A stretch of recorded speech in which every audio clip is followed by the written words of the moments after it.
A man sat in a wooden cart, staring up at the blade waiting above him. The order came down from the Imperial platform. Send every last devil of Mirmod to the block. The eradication of the Mirmod bloodline was declared aloud, and the crowd roared for it. By morning, nothing was left of that family but a torn banner over rubble. But that ending was still years away. On the night a carriage first carried Cian toward it. In a warm study far from any castle, a village official looked up from his papers, amused. A small girl in a white dress and red shoes had marched in without knocking. She held out a form and asked him very politely to sign away her father's donation. He laughed at that. Canceling for her father again. What a devoted daughter she was. But her father had already promised the money, so canceling it would be difficult. Difficult was not impossible. Cian had learned that the hard way in her first life. She climbed the desk and pressed her case until the poor man was sweating. He caved. Just this once, he warned her weakly, the very last time. She skipped out into the sunlight with the cancelled form folded in her fist. Her irresistible charm had won again. Mission accomplished. Her father was too kind, and kindness was expensive. 1,000 gold to the village, just like that. Money they did not have. Money that could have bought land, a house, an easier life. Still, she loved that ridiculous kind man. She would simply take care of him forever. The neighbors stopped her on the road to admire the new dress she was wearing. Her father had sewn it himself, she told them, spinning so the hem caught the light. Her name was Cian. Her eyes were round pieces of a clear green meadow. Her hair looked as sweet as cotton candy, and her cheeks, she insisted, would burst with juice if you ever bit one. This world belonged to a novel she had read only halfway through, The Life of Melodia. A fantasy about a saint's long journey. Cian was neither the saint nor a princess. She had been handed the role of an ordinary country girl with a kind father. Adjusting to an infant's body had been strange at first. Now the two lives blurred together. Whatever had given her this second chance had also given her a handicap to keep her small. Baby talk kept slipping out of her, far younger than the mind behind it. Even so, she was enjoying this life thoroughly. Tonight there was meat for dinner. This little body tired so quickly, though. Her eyes were already closing on the wall. A voice called down to her, and she woke to armor standing over her. Soldiers had come through the trees, asking whether there was an adult nearby. They were looking for a man with black hair and red eyes. Her father's face. Cian told them no such adult lived here, and her voice shook. Her father was the kindest man alive, the purest and most good-natured. Which in practice meant an easy target, forever working other people's fields for nothing. He always ended up cheated. He was the sort who would shoulder a stranger's debt. But had he finally been caught in something big enough to draw men like these? She had to send them away cleverly. Times like this called for her one weapon. They spoke over her head about a report, about a location already confirmed. Cian doesn't know anything about that, she chirped, and you should all leave now. The commander did not move. His face stayed exactly as hard as before. The charm was not working. That had never happened before. So she switched targets and told the young soldiers behind him they were adorable. They melted instantly. Fools, she thought, beaming up at them. They agreed to withdraw for now, and she nearly cheered. She had saved him again. She would question her father tonight and think of better ways to protect him. Whatever he had gotten into, she was not backing down. Then someone called her name. She turned on the rock, startled, and her stomach dropped. Her father was walking up the garden path right on time. Exactly wrong. Not now, she thought, waving him back frantically. Stop, go inside. Had he missed every signal she made? It had been almost over. The suspicious men had been one step from leaving. He walked past her, lifted her up, and asked the strangers who they were. If it came to a fight, she decided she would punish them all with her fists. Instead, the armored man knelt and raised a hand in greeting. They had come to deliver a message to the first son of Mirmod Duchy, Lord Matthias. The little game was over. He was to return home now. Cian's head went white. She was certain she had misheard. Mirmod. They had said Mirmod. The Duchy of Mirmod. The most infamous name in the entire empire. A house where murder and every other atrocity were carried out like paperwork. A place that fed on its own children. These men had to be mistaken. Her father could not belong to that family. He said he understood and told them he would go. Cian stood there with her mouth open. In the novel, that was exactly how the Mirmod family met their end. A house so hated that even inside it, deaths were daily news. And now their carriage was rolling up to its gates. The castle of the infamous Mirmod family, with her father sitting calmly beside her. He asked whether she felt sick, whether the ride had been too long. What worried her most was standing right there in front of her. In the novel she had read, no character named Matthias existed at all.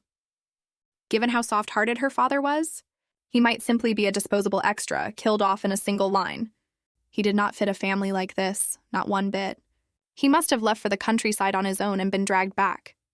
He was no succession fighter. He would yield to anyone who asked twice. And if the villains of that house decided to start on him, she could not let herself finish the thought. He asked what she was thinking about, ruffling her hair. She frowned up at him.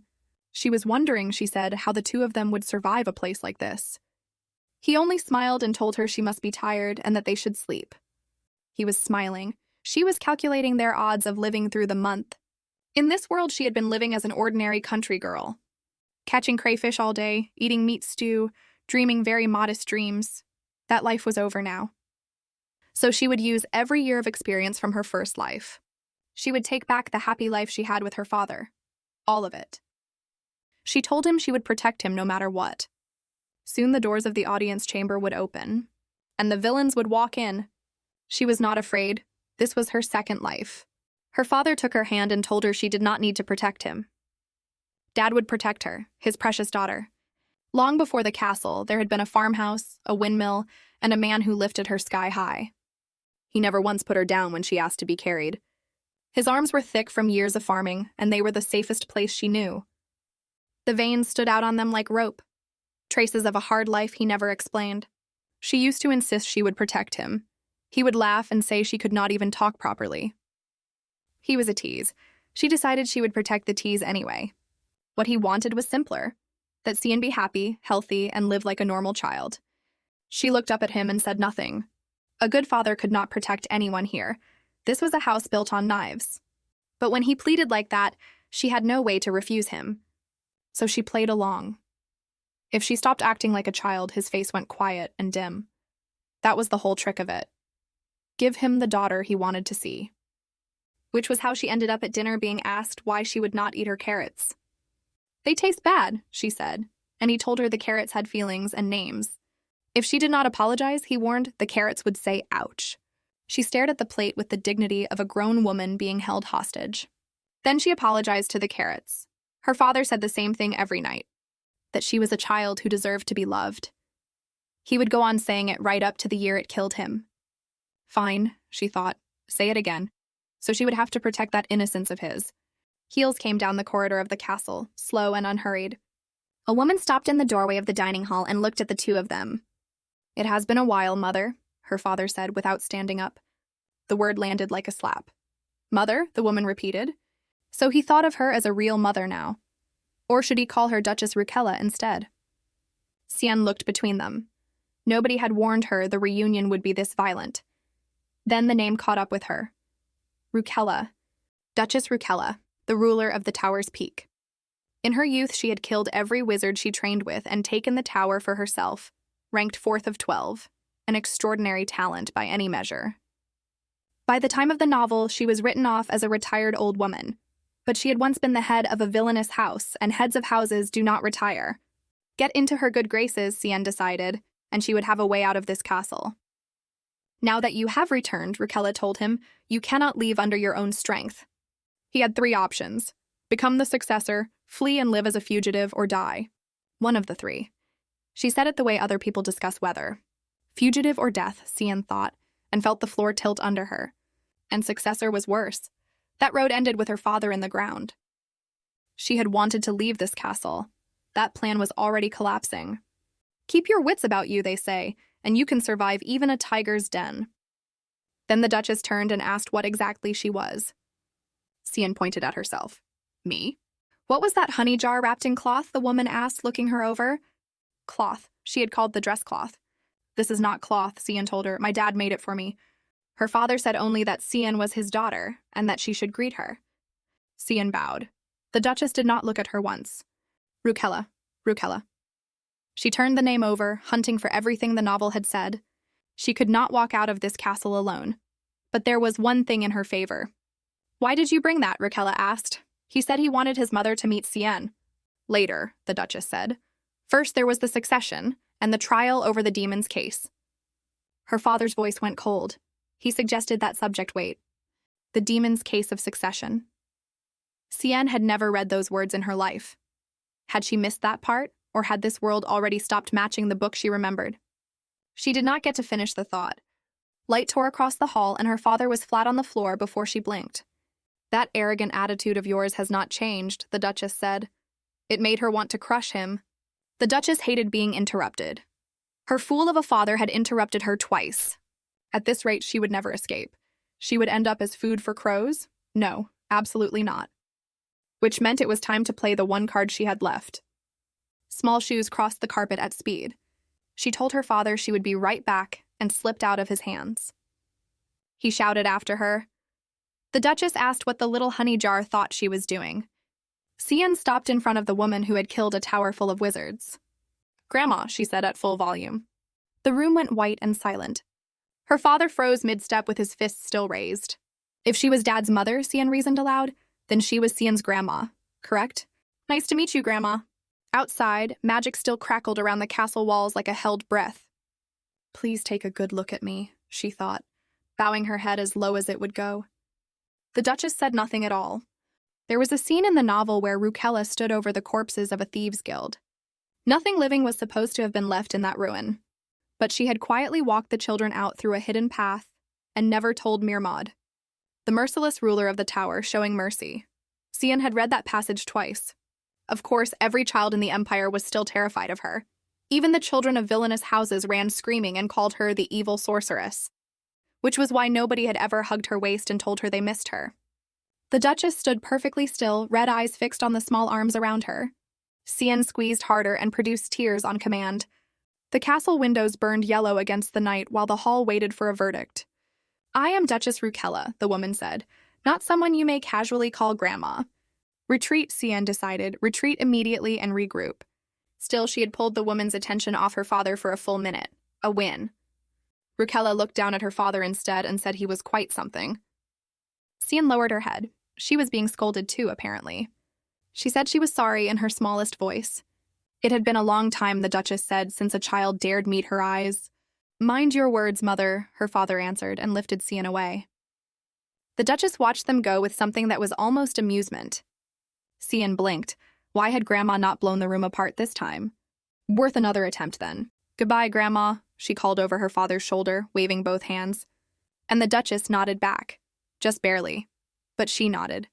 Excellent. Now she only had to land the next step. A maid appeared to escort her out. Her father stayed behind in the hall. She has grown, Rucella said. I still remember the night she was born.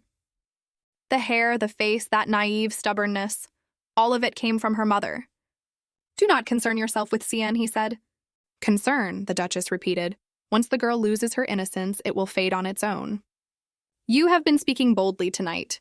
You know my temperament well. She knew it too. It was why she had taken him in as a pawn in the first place. The dead woman, and the daughter he had guarded for 5 years while swallowing his temper. He had lost almost everything and still held the one thing that mattered. No wonder he had turned ruthless. They faced each other on the stairs, neither one stepping down. Do not forget how many forces inside this family want you gone. Your own doing, she added. I do not plan on losing to anyone, he said. His fist closed hard enough to shake. Then let us prepare for the successor training, the Duchess said, and smiled at him. Cien, meanwhile, was reciting everything romance novels had taught her about maids. A gentle belle in the morning, beef bourguignon for breakfast, the finest macarons, a raspberry blend tea poured in a rose garden by someone with a soft voice. Something along those lines, surely. It is an honor to serve you, Lady Cien, said the honor in question. 2 of them, shoulders like doors, arms that had clearly never poured tea for anyone. They were her maids, they announced. Even the maids here were on a different level. Nice to meet you, my great and noble maids, Cien said. Technically, she outranked them. They would escort her to the spire, they said. The spire, she repeated. Her assigned quarters were in the northern spire. The northern spire of Mirmod. Historically, the execution site, and where discarded bloodline went to die. Crows still worked the courtyard under it. Was her father really going to die here? The thought would not leave her alone. And her naive father almost certainly suspected nothing. She would have to lift the shadow off this place herself. First, the stairs. So many stairs. She was going to die on these stairs. She asked, very sweetly, whether one of the maid ladies might carry her.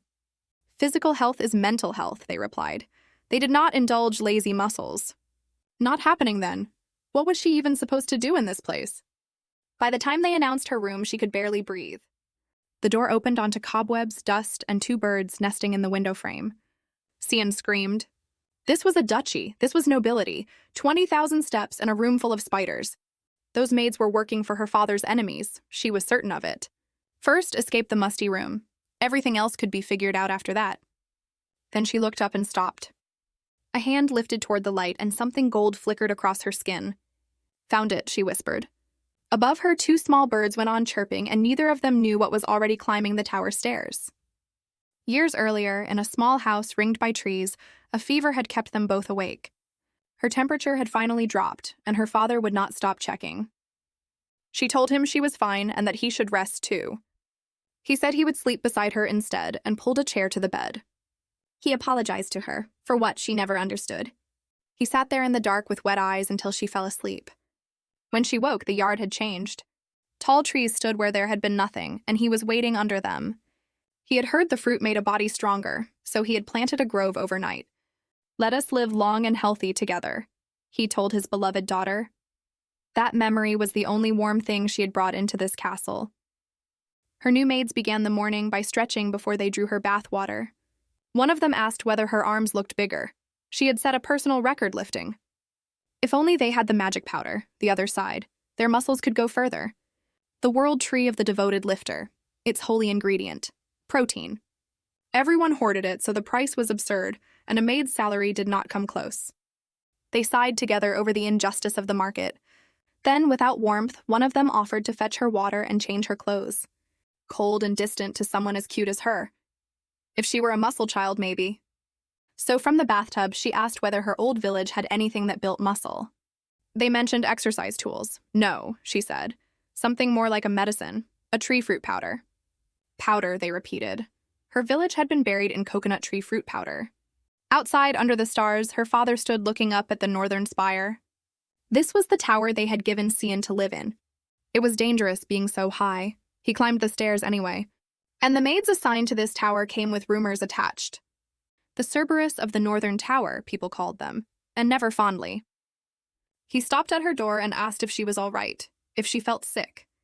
2 large shapes stood in the dark room, backs turned, bent over his daughter. If somebody had already bought them, he thought, he would settle it tonight. His hand was already moving. Then the smallest voice in the castle said, "Now everyone follow along." "Lady Cian is noble," the Cerberus of the Northern Tower chanted, lifting her overhead. "Lady Cian is great." They were crying while they said it. Her father stood in the doorway with nothing left to do. They had fallen for her completely, and Cian had not even needed a full day. Excellent. Would her wonderful maids bring her a great deal of coconut tree fruit? She only trusted them, she added, and watched the trap close. Her father asked whether she had made friends with the older girls. She said of course, and reminded him she always slept in his room. The maids stared as he carried her out. Was that really Lord Matthias? He was nothing like the man they had heard about. Careful with your words, one warned the other. Careless words here shortened lives. The door closed on lamplight and the 2 of them. Such innocent maids, Cian thought. She had not known what those trees were either. She only knew that magical coconut grove was still standing in their old front yard. Bring me lots of the fruit, she told her father. He promised her anything she wanted. He asked whether she really needed the ones he had planted. She said she loved those best. He tucked the blanket around her and wondered how lonely this castle had been for him alone. She thought of him kneeling in the dirt, planting saplings for a fever that had already broken. But he was not alone now. She would protect what was hers. A loving family. Before she died the first time, she had never imagined one. The next morning, the training hall of the Mirmod mansion. Her maids had smashed the fruit open barehanded, eaten it, and done 1,000 squats. Were these older girls monsters? She was beginning to suspect yes. Cian needed proper training too. All family training was reported to the Duchess. The weather was fine and the garden was beautiful. She could work with this. There were other children here as well, running between the hedges. She wondered who would be training beside her. She hoped for a cute friend. Two girls in uniform stopped on the path ahead of her. Cian smiled at them, hopeful. They were not smiling back. They leaned together and lowered their voices, but not nearly enough. My mother says so, and their father is supposed to die soon anyway. So she will be an ugly orphan then. How unlucky. Cian stood in the sunlight and looked at them without blinking. Why act tough when she was going to die anyway, they said. Her stupid father had put her up to it. Weak and evil people had no place in this family. Cian turned that phrase over slowly. My daughter, her father had called her, every night since she was born. He had once fussed over a bee sting on her hand for a full hour. He had asked over and over whether it hurt. That must have hurt so much, he had said, and his own eyes had gone red. Her small fist closed in the fabric of her skirt. Was that what you said to me? She asked, and the older girls laughed. With villainous blood in her, who did she think she was? Look at that cursed eye. She turned her back on them. They asked whether the baby was going to cry now. Then Cian wheeled around and demanded to know if they had just called her grandmother a villainess. The maids behind her went white and shouted her name. They came running with their fists already clenched. Cian is the granddaughter of the Duchess, she sobbed, and they called her a villainess. Are you calling my grandmother a fool? What are you even saying? You cannot be serious. The Duchess is Cian's grandmother. Villainess is such a bad word. Insult Cian's grandmother, she warned through tears, and you will be in very big trouble. The other children had stopped breathing, and behind her tears, Cian was smiling. Are you all right? Someone asked. Yes, she said brightly. Thank you so much. Hitting someone smaller than you, one of the older ones muttered. So ugly. But would her grandmother find out about all the bad things said today? She might. Cian is fine even when she hears bad words, she declared. Cian is brave, but if her kind grandmother heard those words, how much would it hurt her heart? Green eyes brimmed. You understand, right? It is a secret from my grandmother. Skill effect? Rumor spreads immediately. The best skill ever invented. The Duchess would hear about it within 5 minutes. If you say bad things, you should be punished for them. There was an old saying about this. Endure it 3 times and you are simply a fool. They would keep their mouths shut out of fear now. Her father would not hear any of it. Right, shake it off and go to class.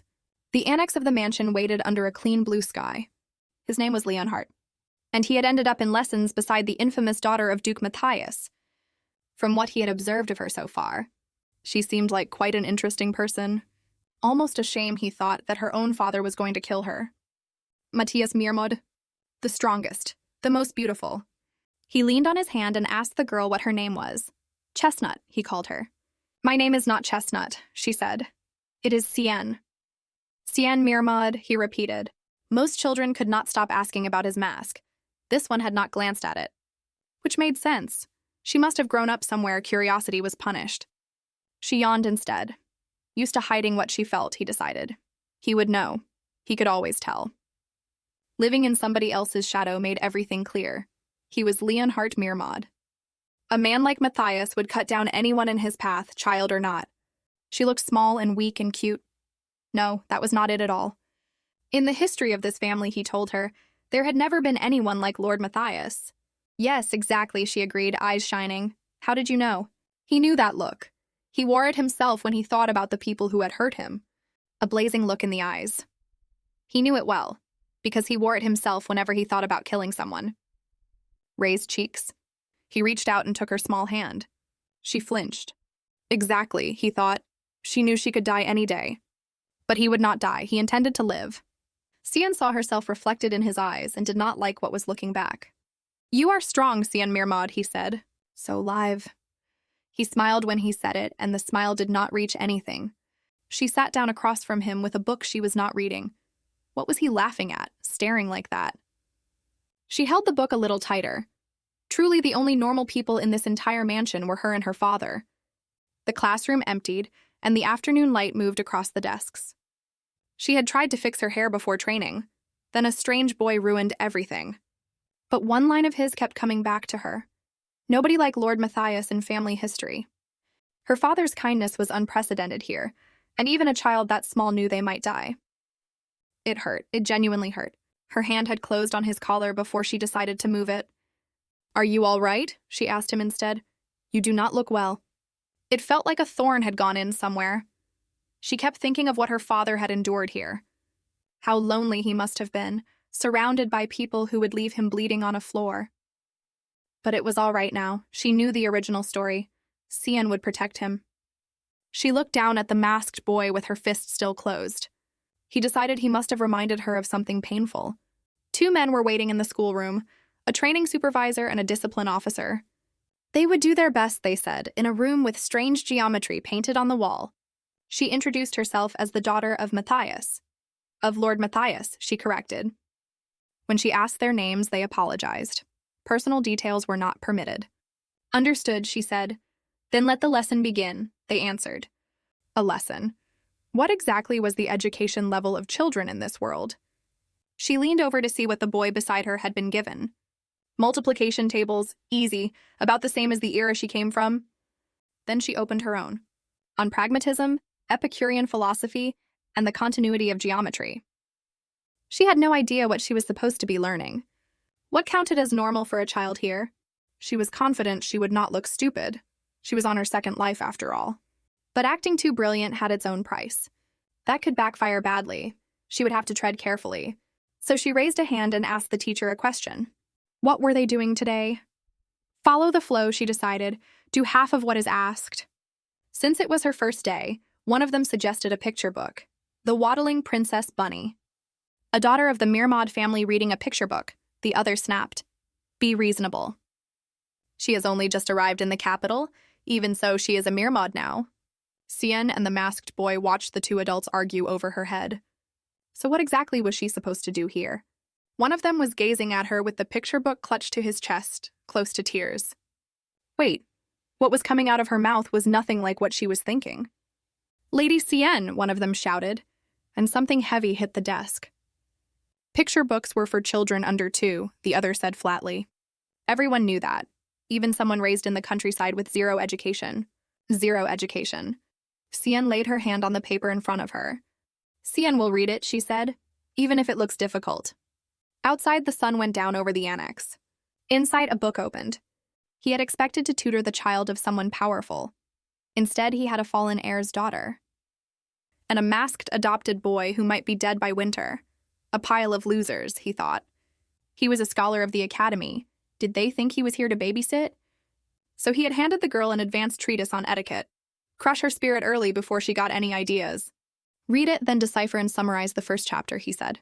Got it, she answered. He turned on the masked boy next. Get ready. You are after the little country bumpkin.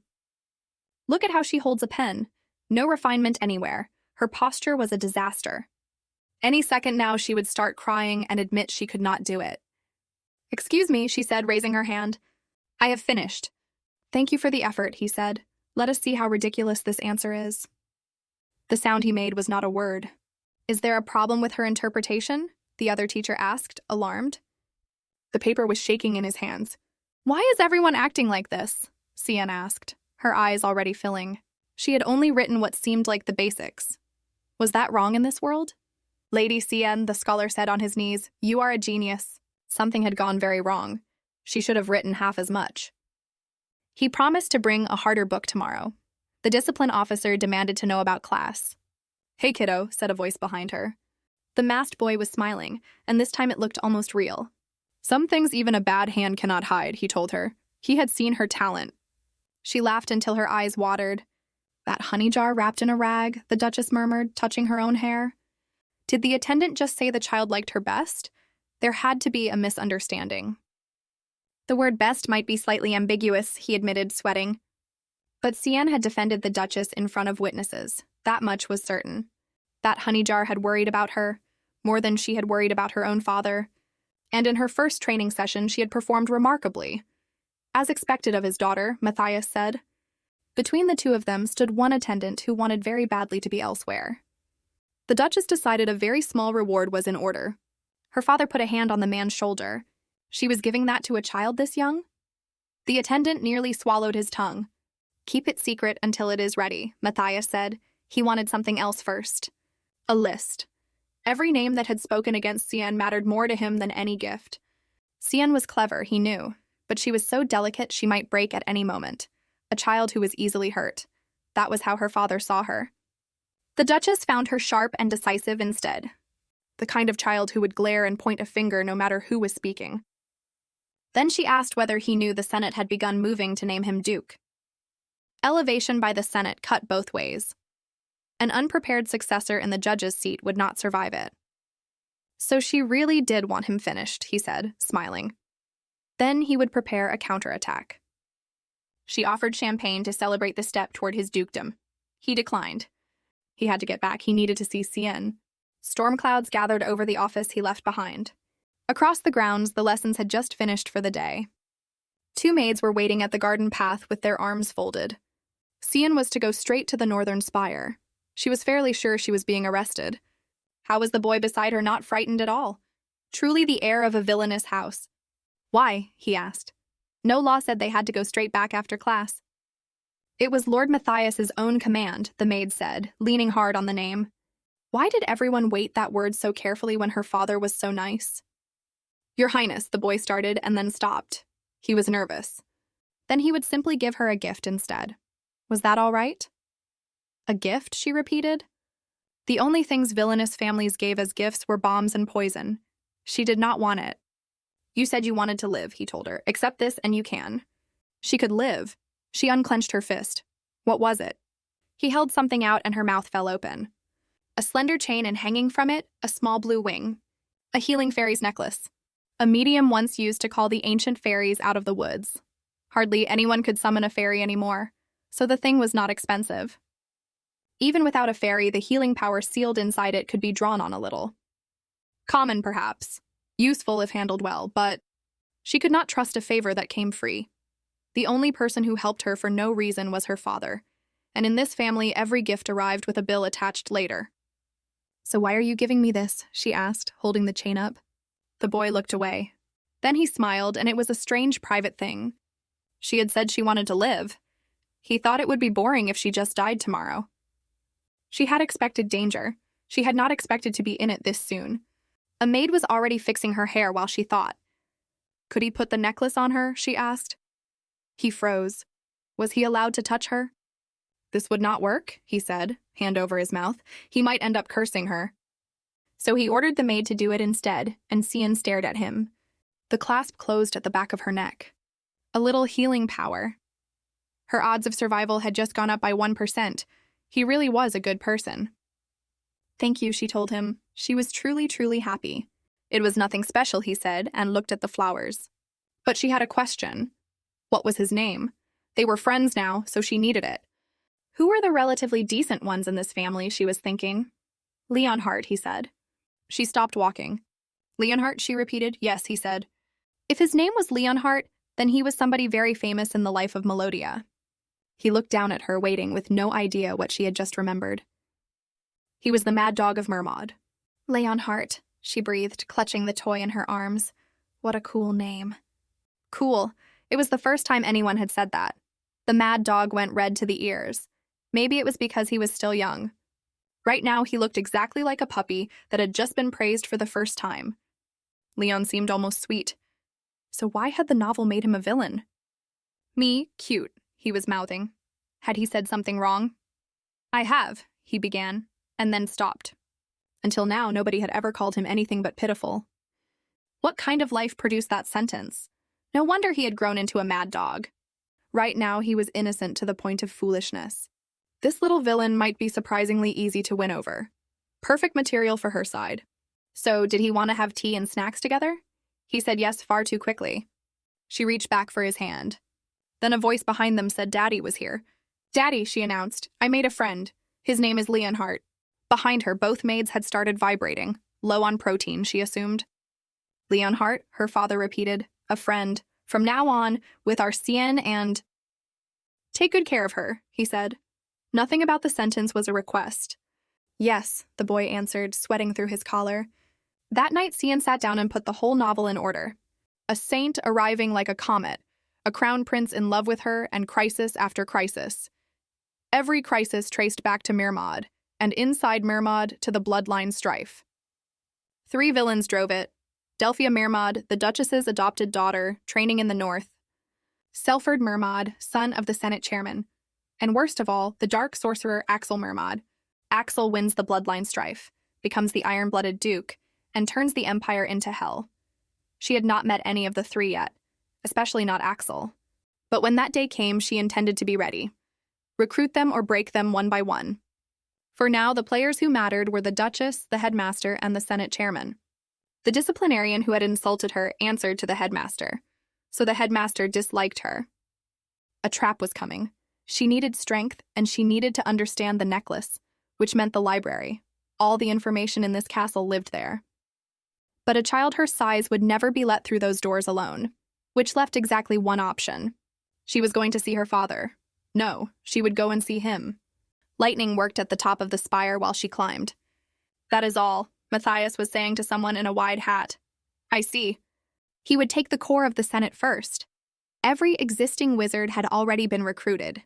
As for the flies circling his daughter, he would simply kill them, though there might be variables. His earring caught the red light as he considered those variables.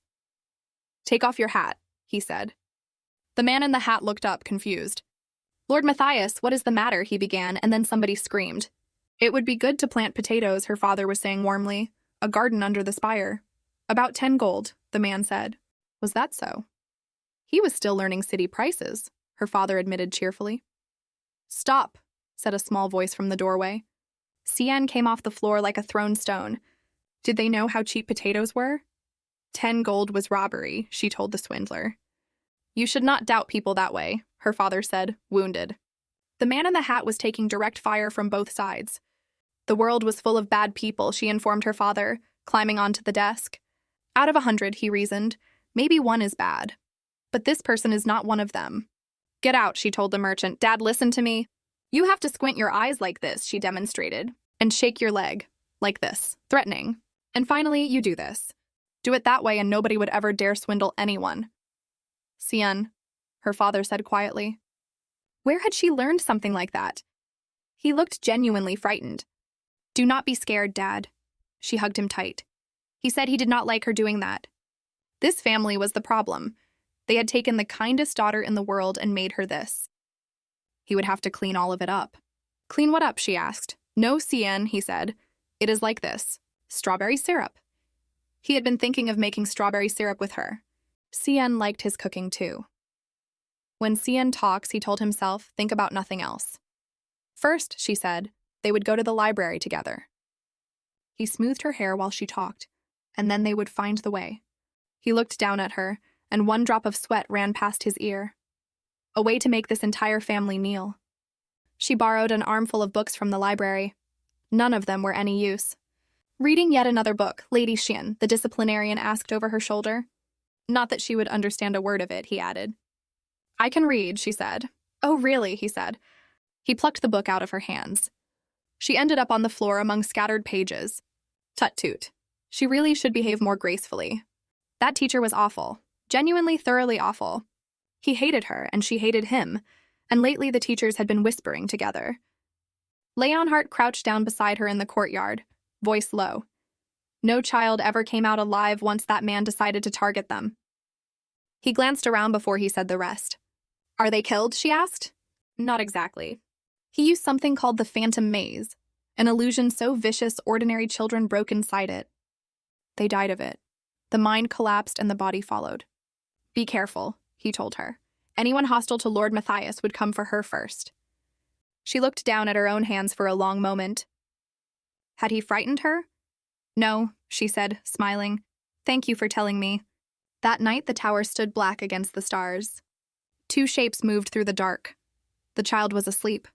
Matthias was away at the succession trial. The maids would be simple. If they could handle knights, maids were nothing. The maids here were unusual, one admitted. Still, a maid was a maid. Unusual maids, they repeated, right before the corridor ahead of them moved. They deployed a sleeping gas that could drop an elephant in 1 second. It did not work. These were not maids. These were beasts. Both intruders were disarmed before either finished drawing a blade. They were thinner than dried anchovy bones. Why had they even come here? The plan had been interrogation. They had been knocked unconscious instead. Cian came out of her room with a teddy bear and asked what all of this was. It looked less like an afternoon tea set and more like an assassin's kit. This was fine, right? She asked. The maids assured her that beating people was completely fine. Untie their mouths, she said. Let us at least hear what they have to say. The one with purple hair started laughing. This was unfair, they wailed. They had only come to see Lady Xian because of her reputation. They had wanted an autograph. The maids had started swinging without a word. Nobody had yet said who sent them, or why tonight. No need for excuses, Xian said. They had been sent to take her or kill her, by the director. Neither of them answered. One of them began very quietly to cry. Then a folded paper was pushed toward her. A message had been sent for her. To Xian Mirmod. We hear you are adjusting well to life inside the Mirmod family. However, after review, the Academy found it hard to judge whether she suited a Mirmod lady. Behind her, the maids continued their work on the intruders with great enthusiasm. Therefore, under the director's supervision, a small test would be conducted. They hoped she would consider this positively. The wax seal sat there like a smile with teeth. Ladies, she said. She was going out. They were to help her prepare. The item she had requested was in this pocket, a maid told her. Thank you, she said. With her secret weapon, she was ready. Was she certain about going alone? Yes, this was hers to handle. Off she went, she announced, straight into the tiger's den. Behind her, 2 tied bundles went out the tower window. The doors opened, and she waved hello at the men waiting inside. The flounder-faced old man was the headmaster. Had she said goodbye to her exiled father properly? Her father was not an exile, and he was not a flounder either, unlike some people. Believe whatever you like, he said. She had been informed about the test. They would conduct the phantom maze. Simple. All she had to do was escape it. If she was truly that great man's daughter, this should be nothing. He turned a jewel in his fingers. So this was how they had been testing children all along. Not that she had a choice. Fine, she said. She would do it. But she would not be playing by his rules. Walking into the jaws of death without noticing. In the end, just another foolish child. In this family, the weak get eaten, he told her. She lowered her head and said nothing. You never know how something ends until you try it. Flounder-faced man, she said and smiled. He had not expected the smile. The Phantom Maze. One of the most malicious illusion spells ever written. It scrapes at the darkest fear in a mind and drags out the most painful memory. Adults break in it. And knowing that only made it worse. This was the headmaster's favorite instrument. She looked up as the sky above her changed. Inside the maze, the air was far darker than she had expected. Move forward, she decided. That was all there was to do. The path narrowed until she could not walk properly, let alone run. There was light ahead. Was that the exit already? Was it over? That could not be right. Then a voice behind her called her an idiot. Someone like you will never be loved. Stop being such a nuisance, you are useless. She knew that voice. It was from her first life. Her parents had fought every single day, and it had always been her fault. 8 years old, folded into a corner while they screamed, hungry, thirsty. She would just go and get some water, quickly, quietly. Water poured into a yellow cup on a wooden table. We will settle this with a divorce, her father said. You take her. No. She was quiet and creepy. She did not even feel like her own child. Then what was he supposed to do? Send her to an orphanage? She looks like you, so you deal with her. She was being abandoned because she was useless and creepy. The cup slipped out of her hands. Glass went across the floor with a sound like a bell. Both of them turned at once. Did she know how much that cost? Was she making a scene now? Contemptuous eyes. Words cold as ice. Her mother and father had meant every word of it.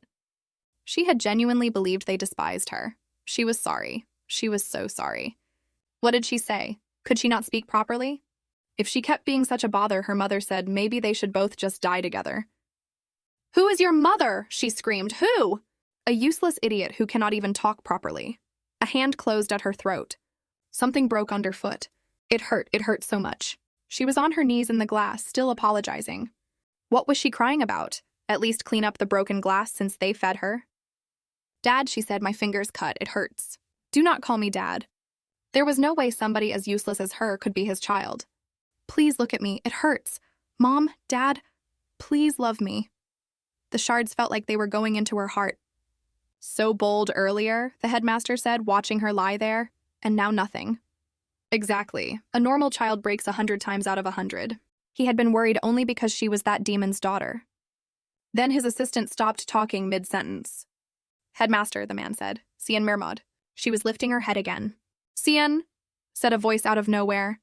Do not lose your focus. The little blue wing at her throat had begun to glow. That is a fake. The two figures in front of her wavered like heat over a road. The voice in the necklace had pulled her out of the illusion. It was warm. It felt like everything was going to be all right. But this was not the time for that. Get a grip. Those people were not her family anymore. Sian had a precious father who loved her. A man who had sat up all night with a needle and thread. Look, he had said, a bunny bag that looks just like Sian. She had told him she was not a bunny. His Sian was the cutest bunny in the world, he insisted. She had been reborn with exactly one wish, to build a happy family. His Sian did not have to do anything. Whatever she did, she would always be lovely. A warm voice that wrapped all the way around her. Unconditional love. The one thing her first parents had never given her. Just stay healthy, my daughter. She would protect her father. She would survive whatever came and live happily. Director, the assistant shrieked. Sian Mirmod was about to escape the maze. If the illusion collapsed now, the headmaster knew exactly what happened to him. Inside the library, the child bowed her head over the desk one last time. He could not let this brat ruin his life. He would put her to sleep permanently. She was running now, because her father had asked whether she knew he loved her. Dad will take care of everything, he had told her. All you have to do is be happy. Above her, the illusion began to crack.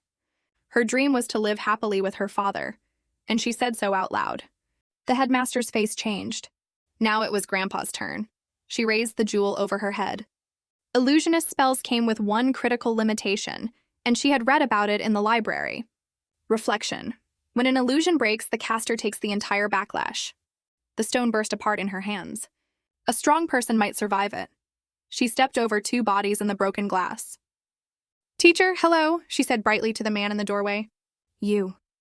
Did she even know what she had done to the director? The nerve of an exile's daughter? What had she done? She asked, spreading her hands.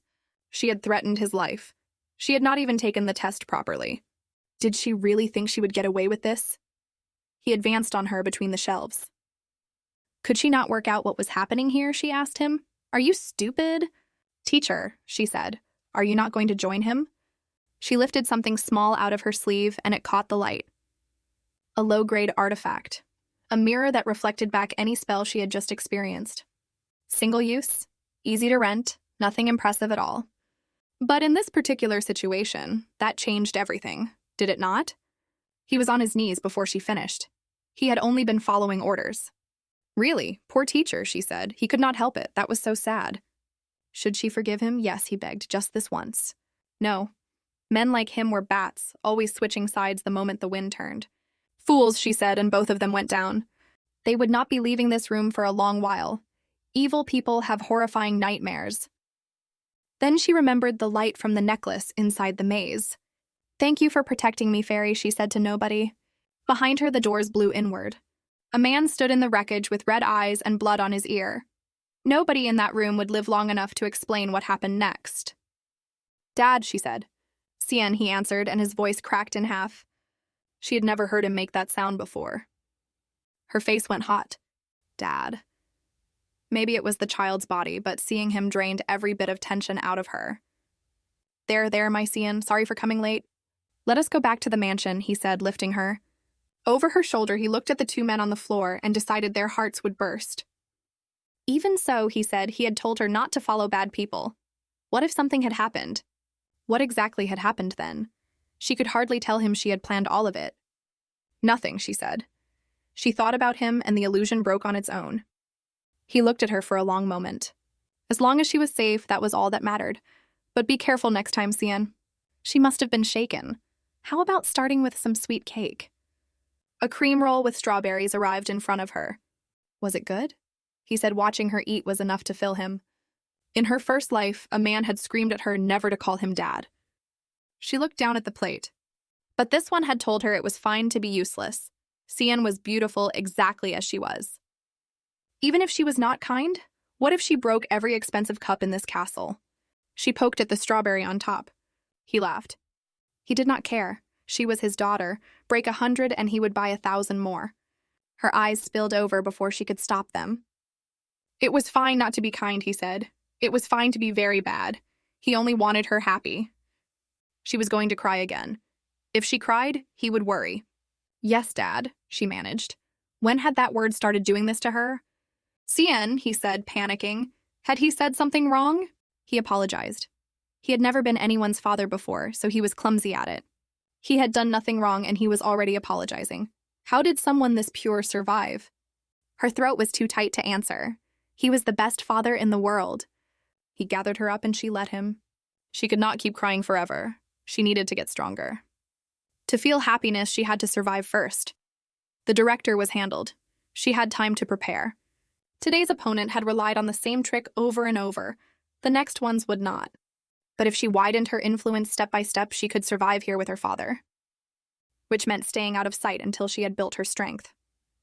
Cien, said her father from the doorway. Was he still awake because of her? He had been confirmed as heir of the family, Viscount of Recurn and the next head of the house. Already? Her entire plan to build power quietly had just fallen apart. The council had told him to take the position. What else could he do? The head of that council had been an outright villain in the novel. Were they making him a puppet? Did her father have some hidden power? The council head had praised his kind and noble heart. A perfect fit for the duchy, apparently. Sugar-coated nonsense, all of it.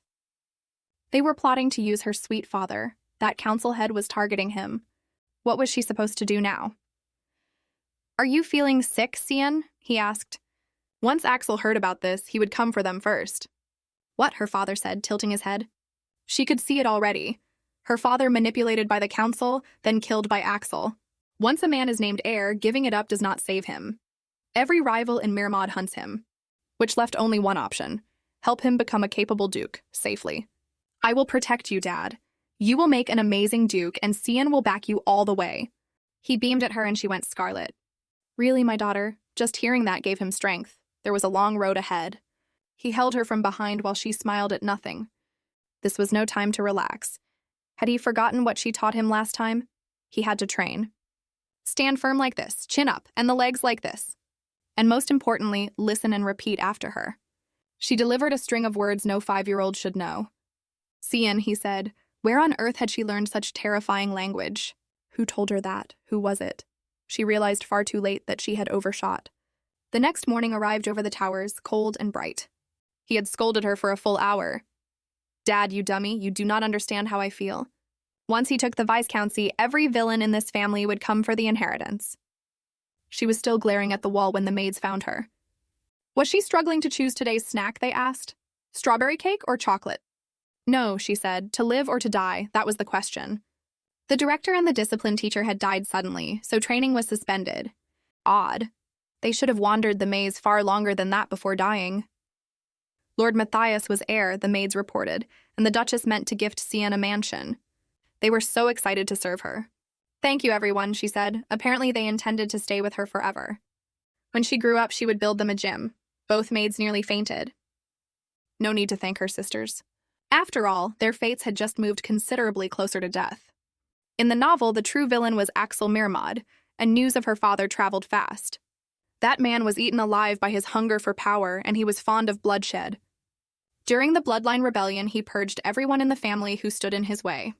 Now her father's name sat proudly at the top of Axel's list. She had always known a clash was coming, just not this soon. How was she supposed to beat him? Her gamble with the director had paid off, so she would double the stakes. Ladies, she called, already halfway off the chair. She was going to see Grandma, right now. Meanwhile, in a glass garden full of sunlight, Duchess Rukella was taking tea. Her closest confidants were doing most of the talking.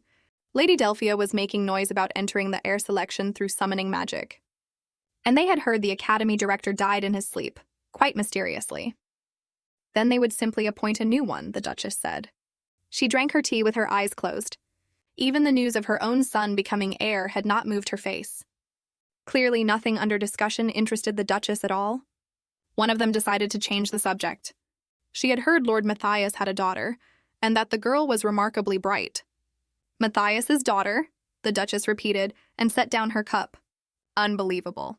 Bringing up that woman's child in front of her. That woman was the reason Matthias had left the family in the first place. Uella, his lover, the mother of his child, and the one who tried to summon a demon. She never completed the summoning. Informers found her first. She was dragged to the temple and died there, and Matthias? hunted down every single person who had informed on Yuella. His methods were so appalling that the Empire named it the Bloody Purge. Then the Duchess asked mildly whether any of them had seen the honey jar. 3 cups stopped halfway to 3 mouths. "Honey," they said. "Yes," said the Duchess. The child had run at her across a garden shouting "Grandma." "That little one was surprisingly clever," she added. 2 of her guests were now openly panicking. Why was everyone so shocked, she wondered, sipping.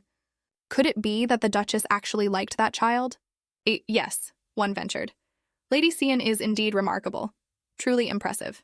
Rumor said the girl was receiving an exceptional education, another offered quickly. People said she had an indomitable spirit. She had even stood firm against schemes in the garden. Right, said the Duchess. Most children her age still ran about with running noses. This one was clever. Not that she was particularly fond of her, of course. None of them believed a word of it. Then a servant appeared at the garden door. Madam? Had she not said not to disturb her? Lady Cian had requested a private audience. Grandmother, said a small voice running up the path. She had missed her. The Duchess's guests watched a 5-year-old collide with the most feared woman in the Empire. Oh my, so cute, someone whispered, and immediately regretted it. Let us end the tea party here for today, the Duchess said. What she said next, alone with the child, would decide whether Matthias survived the year. Then the room was very quiet, and the 2 of them were alone in it. Cian could not reach the information guilds yet. The Duchess was the best broker she knew. But how did one open that conversation? Honey bread, said the Duchess. Yes, Cian answered, snapping upright. Sit on my lap, right now. Sorry. The red eyes did not blink. Cian's own eyes started to water. Okay, she said, and climbed up. She had no idea why, but sitting seemed wise. She had obeyed instantly. Why did this woman want her on her lap? And facing away, she could not see the Duchess's expression at all. There would be a large family event soon, the Duchess said. Perhaps in 3 months. Everyone would gather then. The maid said frightening uncles came to those events. Anyone could claim the airship, direct line, or collateral. Every outsider would come to challenge it. Excluding those 3, the rest were small fry. Were the 3 of them frightening? Cian asked. Yes, Axel, Delphia, and no, never mind. The most irritating was Axel. He had promised to finish a year-long subjugation in 1 month. So Axel would be back within a month. She had 1 month to pacify an entire villainous family. Could she really do that? Axel would only move on the family after returning from the war. There was still a chance. Do not worry, the Duchess said, patting her hair. Matthias will take care of everything. No, Grandma. If her father took care of it, it would end in a massacre. Axel used dark magic. Learning white magic or divine power might help. By the way, honey bread? Things would be dull for a while with the director's post empty. That was fine, Cian said. She would keep coming to play with Grandma. Then she stopped because something had just occurred to her. The best teacher in the Empire was sitting right underneath her. The Duchess still held sway in high society, and she handled potions and poisons freely. She might even be able to hold Axel back a little. So, Grandma, Cian began in her sweetest voice. She liked her a whole lot. Or really, the Duchess said, yes. Grandma was the coolest person in the world. Cian wanted to grow up exactly like her. The garden went very still. I am, the Duchess said slowly. Cool? What did Cian need to do to become as cool as Grandma? That expression was hard to read. Was it all right if she kept talking? She wanted to learn those things too and become strong, just like Grandma. Nobody in the room moved. The air had gone extremely tense. Then, said the Duchess, I suppose there is no choice. But to teach you myself, Cian's head snapped up. I used to be like you, the woman said. You remind me of what I was. With the academy in disarray, it was better that she taught the girl herself. Thank you, Cian said. So when did they start? Tomorrow. Tomorrow? Cian went gray. She had rather a lot to prepare. A message would come in the morning. Still, her survival odds had just gone up. The next morning, a masked boy was waiting in the sunlight. Cian looked up at the sky and hoped very hard. The Duchess arrived. This child, she said. This is the friend from my letter, Grandma. Cian had gone straight back and asked Leon to join the training with her. She absolutely had not invited him out of fear of the Duchess. Absolutely not. It did not matter either way. However, she did not teach children who failed to meet her standards. So starting now, to see what the 2 of them could actually do, she would conduct a test, Fire bloomed between her palms. A test, the two children repeated. Unlike the director's test, here she did not need to hide anything. Perfect score on general knowledge. The examiner checked the page twice. Perfect score on judgment as well? She could work with this. Leon scored perfectly too, naturally. Fine, the Duchess said, unimpressed. These were basics. Now shall we proceed with the magic power test? Both children straightened. Mana fed every spell, and its quantity decided how strong an ability was. This was the real exam. Close your eyes and feel the mana inside your body.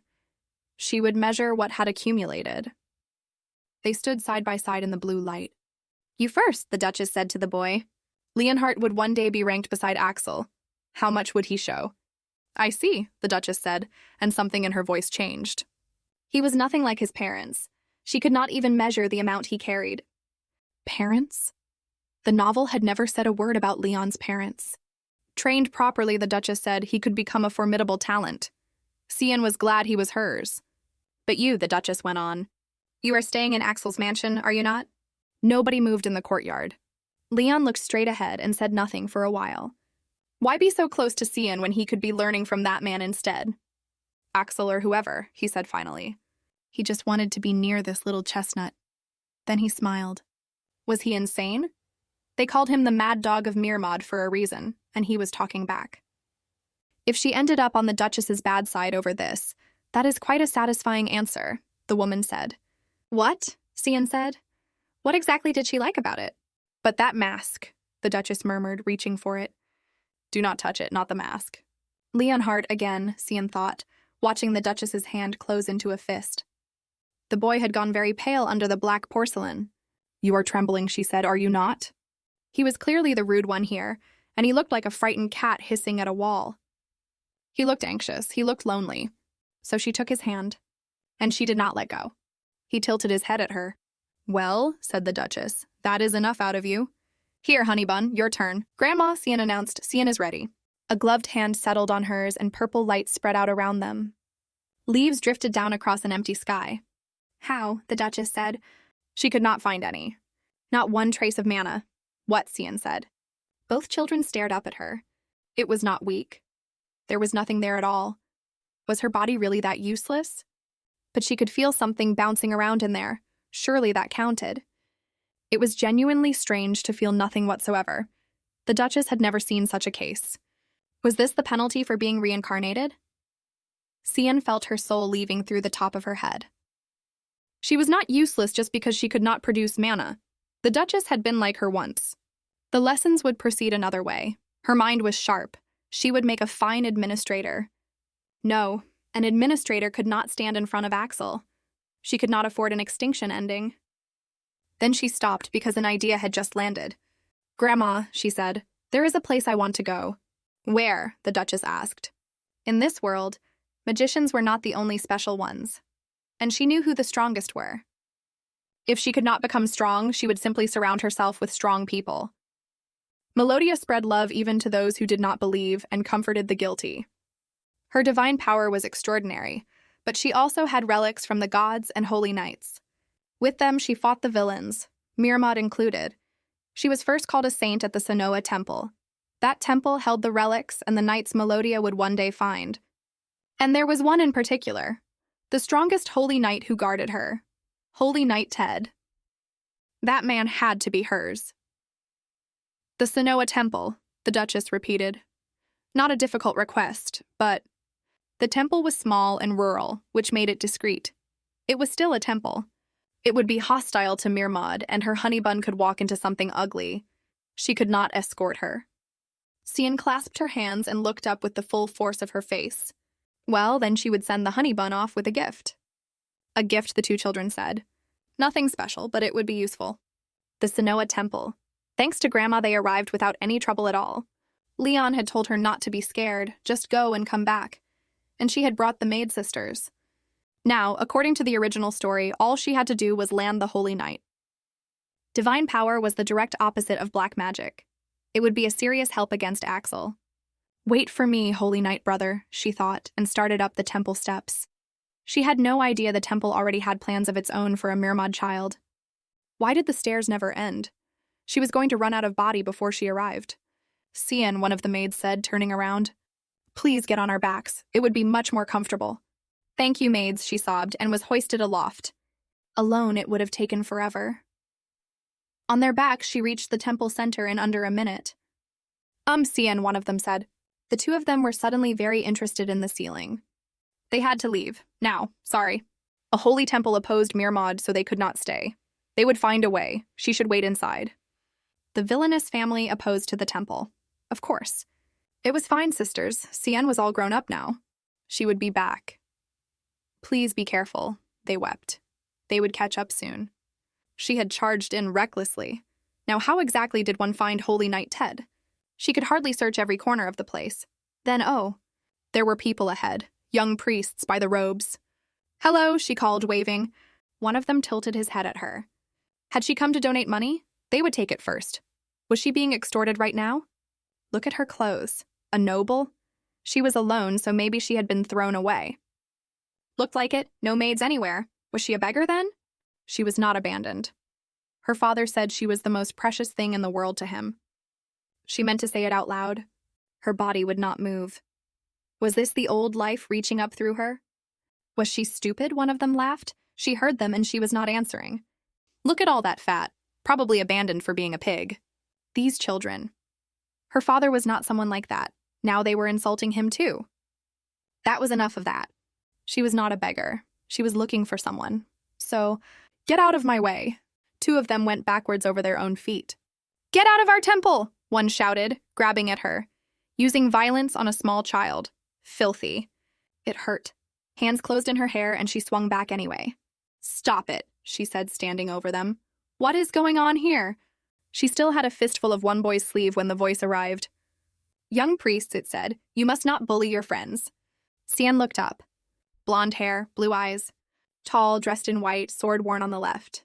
A perfectionist who kept that white spotless daily, and a faint scar on the left cheek. Found him. The holy knight who was going to be hers. Ted.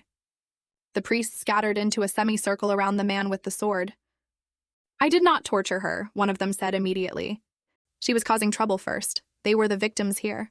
He should not lie. Remember the last time with the maids. Did he have any evidence? Temple guards protected priests. Was he really taking her side? He would report this to Gabriel. They had done nothing.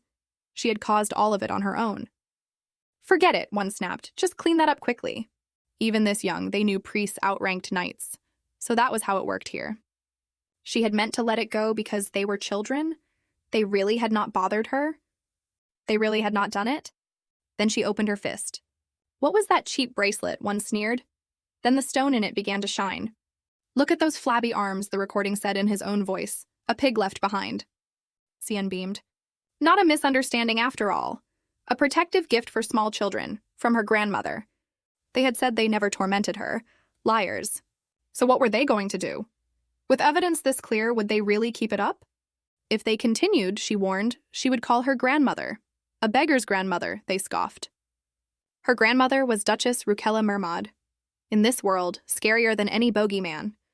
3 young priests discovered religion again very quickly. The knight watched all of it without saying a word. Later, tea was poured in a quiet room. He apologized sincerely. It was fine, she said. She would not press it. They were finished anyway. A priest could not carry flaws like that, and forgiveness looked good on her. Thank you, he said. By the way, what brought Mirmod all the way here? Finally, Melodia had won him over with exactly this. She said she had seen a flyer. It said a man named Ted from the temple was searching for his family. I am Ted, he said. He had posted it himself. Had she seen his younger sibling? She had seen a child matching that sketch, she said. On Pelrod Street. Something in him came loose. If that was true, he would repay her. Anything she wanted. She only had to say it. There it was. Cian had lived in the countryside with only her father, so the Mirmod estate frightened her. But she had been so moved by the knight who saved her. So, please be Cian's knight. He closed his eyes. He was sorry. That favor was difficult. He already had someone he had to protect. Already. Cian's entire plan made a sound like breaking glass. That was wrong. In the original story, there had been nobody for him to protect yet. My apologies, he said, and bowed his head. Was it something personal, she asked? He would not say, and she stopped pushing. Then let her help him find his sibling. What? Even so, he could not protect her yet. She did not need protecting. He had already helped her. Call it faith instead. Faith, he repeated. Young Lady Mermaid. He went down on one knee and thanked her for the grace. It was not a precious relic, he said, but she should take it. A hairpin, Melodia's hairpin, straight out of the novel. Ted must have given it once their friendship deepened. She was walking the saint's road after all. Whether he became hers was uncertain. It was still far too early to give up, and she knew exactly how badly this man wanted to protect a family. Meet Cien again in 3 nights, she told him, on Pelrod Street. Yes, he said, Lady Cien. And at last the day of her father's succession ceremony arrived. Under the rule of Matthias Mermaid, the herald began. Appointed as count. Why was the ceremony so plain? Because they meant to replace him anyway. He had been given a title and stripped of power. Delphia and Axel would both return soon. They would not hold on, the whispering said. They would be pushed aside. Even that small child was going to die, abandoned. They were whispering loud enough to be heard on purpose. Discarded kites, they had called them. Then both men flinched and looked at the floor. They had avoided her eyes. Maybe her glare had frightened them. Should we deal with them, Cien? A voice asked behind her. It was the older sisters. They would handle it in the name of Lord Matthias. Sisters, she yelped. What were they saying? Something like that would break her father's heart. He would cry a river. Why were they making that face at her? Cien, one said carefully. Lord Matthias might not actually cry. These sisters. They clearly believed her father had room to grow. Fine, she said. Just write down their names. Understood, they answered. Was she building a kill list? Possibly. Dad, she called across the hall. Congratulations. Thank you, my daughter. He had something to congratulate her on as well. What was it? A gate opened onto a garden and a house. It was a pretty house. From now on, Cien, Dad, and the maid sisters would live here together. He took her hand. Let us live happily in our new home. His smile was so warm that something in her chest went loose. She wanted to be happy with him here for a very long time. She wanted to keep seeing him smile like that. So, Dad, in this dangerous world of Mermaid, she was absolutely going to protect him. That night, the new house sat quiet under the moon. Lord Matthias, you have a visitor. What had they done with the spy Delphia sent? Knocked out and imprisoned. By the signs, Delphia would arrive soon. Sooner than expected. They could do as they liked with the spy. Kill him. Torture him. However, in front of Cien, they were to behave. Behave, one of them repeated. He meant lie down flat like an obedient dog. Cien would be at the hunting competition tomorrow. They should be very careful. Malicious behavior was not good for a child's education. Anyone who showed a monstrous face in front of his daughter would be executed. Understood? Did anyone have something to say? Nobody did. So nobody warned him that Delphia had already chosen her target. The next morning came up bright over the rose garden. Cien, you look wonderful, the maid said. Thank you, sisters. Cien was so excited. Excited for the hunting competition, they assumed. Something like that. Actually, there was another reason she was excited. Worried about her lack of magic, Grandma had handed over a box full of offensive artifacts and taught her how to use everyone. She was fully equipped now. On the way, Lord Matthias's subordinates, or rather his friends, would come to greet them. Subordinates from a villainous family. She hoped they were not people planning to use him. Then again, maybe there were kind people in Mermaid like him. People gather their own kind. There was no way they were gentler than her father. That would honestly be a problem. Still, they were his few close aides, so she would have to protect them too. Busy. She went down the corridor at a determined toddle with both fists closed. Thank you, sisters. Once she opened this door, her father's friends would be standing there. She opened the door. Nice to meet you, Lady Cien. We are here to escort you. Subordinates of Lord Matthias, Melee, and Mont. Please take good care of us, they said, touching each other's cheeks among floating hearts. What was this? Execute, said a maid. Calm down, said the other. They are allies. Cien, her father called. Sorry he was late. They should hurry. Then he saw the two of them and his mouth opened. 2 grown men hit the gravel on their knees. Dad, are these really your friends? Yes, Cien. Inexperienced, but kind. They were late. Into the carriage. Lord Matthias, one of them began. They were not his friends. See you later, he said pleasantly. The two of them sat very straight and did not speak for a while. Far away, a hand with long nails dragged across a table. While she had been stuck in this forsaken corner, Matthias had been named heir. Lady Delphia Mermaid set down the roses she was holding. Ridiculous. With Axel and now Matthias, this had become a three-way race. He might hold the title her men offered, but it was hollow. The dukedom was hers. "Shut up," she said, and they did. She needed to think.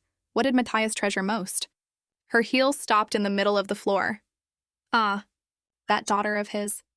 The one he had brought back with him this time. If that daughter were to disappear, Matthias would be absolutely devastated, would he not? That sounded like so much fun. You should not judge people by appearance, but those men had looked genuinely rough. Then again, the maids had looked terrifying too, and they were lovely. Maybe these were fine. No. Wait. Were they really on her father's side at all? Dad, are those people really good people? Her father blinked. Yes. Why, did she have doubts? A little. They looked rather scary. I see, he said. That is a problem. His face went dim so fast she panicked. Was it because she had called them scary?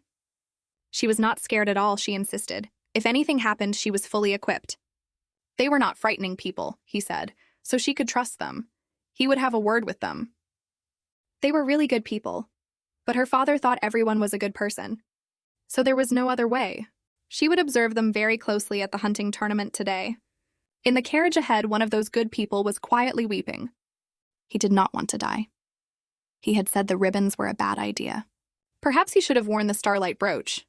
Lady Cian might have liked that one. He hoped she would. They should do their best. The tournament was still ahead of them. The hunting lodge in Rauchern Forest. You must have had a hard journey, Lady Cian, said the maids at the carriage door. There was time before the start, so she should rest. Her father had preparations to make. She waved him off through the window. Should they draw a bath, the maids asked? Cake, perhaps? No, it was fine. She had a great deal to think about, even at a lodge. How was she going to read her father's closest aides? And there was Ted tomorrow. And who knew what today's hunting tournament would bring? Sisters, she said, let us go. First, another look at the artifacts Grandma had given her. Indiscriminate attack type, a gourd that spat lightning, an over-defense earring, and a necklace that disintegrated people. All equipped. If those men so much as thought about trying something. With these artifacts, she would be ready. Then she stopped. Sisters, she said, did either of you feel that just now? Feel what? They asked, frowning at each other. Something knocked outside the window. Someone was there. She scrambled onto the balcony rail. Below, a gloved hand was holding out a rose. Dad's friends, she said flatly. What were those grotesque lips supposed to be? Were those meant to be flowers? The young lord's friends had brought them for her, a maid explained. Such beautiful flowers. Obviously, they were trying to poison her. Then all three of them ran away. They must be shy, one maid decided. No, suspicious, more like. Cian leaned on the rail and thought about it. Something was off. What she had felt a moment ago was nothing like the presence of those men. Below the window, a boot pressed into wet ground. Was she imagining it? Somebody stood at the edge of the lawn watching the lodge. Fireworks went up. The hunting tournament had finally begun. Cian, is your seat not a little too high? Her father asked. No, it was perfect. She intended to be a great villain one day and should get used to heights. Down below, the horses were being brought out. No matter how many times she looked at his subordinates, she could not get used to their faces. No, do not be frightened. She had to watch those men closely for anything suspicious. Cian, I am heading out now. Come back safely, she told him. She wondered whether he would catch so much as a rabbit. Even if he did not, she would celebrate him like a conquering hero. Then, my lord, a young lady was offering him a handkerchief she had embroidered herself. Then another. The handkerchief. Cian had forgotten completely. Tradition said participants tied a handkerchief to their sword for luck. She was supposed to be a proper duchy lady. Had she brought anything at all? Yes. Her bib handkerchief, pink with rabbits printed on it. Was it too shabby? But this was her father's first hunting tournament. Small shoes hit the ground running. Daddy, here, take this. Next time she would give him something fancier. He should just not get hurt out there. He looked down at the rabbits on the cloth. This was more than enough for him. He would bring her back the prettiest animal in the forest. She cheered. A black sword rode out with a pink rabbit bow knotted at the hilt. Thank goodness her father had no sense of aesthetics whatsoever. Now, time to watch the shady men. She produced a pearl recording orb from Grandma. The hunt had started. Wait, was that a rabbit? It was small and defenseless, and 3 grown men were chasing it. That seemed rather unfair. Then something went wrong. Cian tilted the orb. What? Had those men just been beaten by a rabbit? How were 3 of them struggling with a single rabbit? Running from a tame monster. Do not tell her they were as weak as her father. That was not part of her plan at all. Then she felt it. Grandma's protective charm had reacted. The earring was burning against her skin, which meant somebody here was after her. Light cracked across the room in front of her. It was not her imagination. There was a bad person here, and they were casting magic. Time to shine, the maids announced. Protect Lady Cian. If a magicless child could track them with an artifact, they were small fry. The moment they cast on her, she would strike. It was somewhere in the forest. Why target her now? Were they planning to take her as leverage? Which would mean the real target was her father, who had ridden out alone. Come down with me, she told the maids. She was going into the forest. Before it was too late, she had to save him. Meanwhile, deeper in the trees, 2 of his subordinates had a problem. Rabbits were fragile. Squeeze one too hard, and it went splat. Then, oh, a goblin. Goblins were tasty, nutritious, and sturdy enough not to splatter. Also cute. They would make excellent pets. Lady Cian would love it. Come here, little guy. Neither of them noticed the 3 men already moving through the trees behind them. Catch it. They would capture a goblin and present it to Lady Cian. The goblin was openly weeping. Get it, shouted the forest. Elsewhere, a man lowered a glowing staff.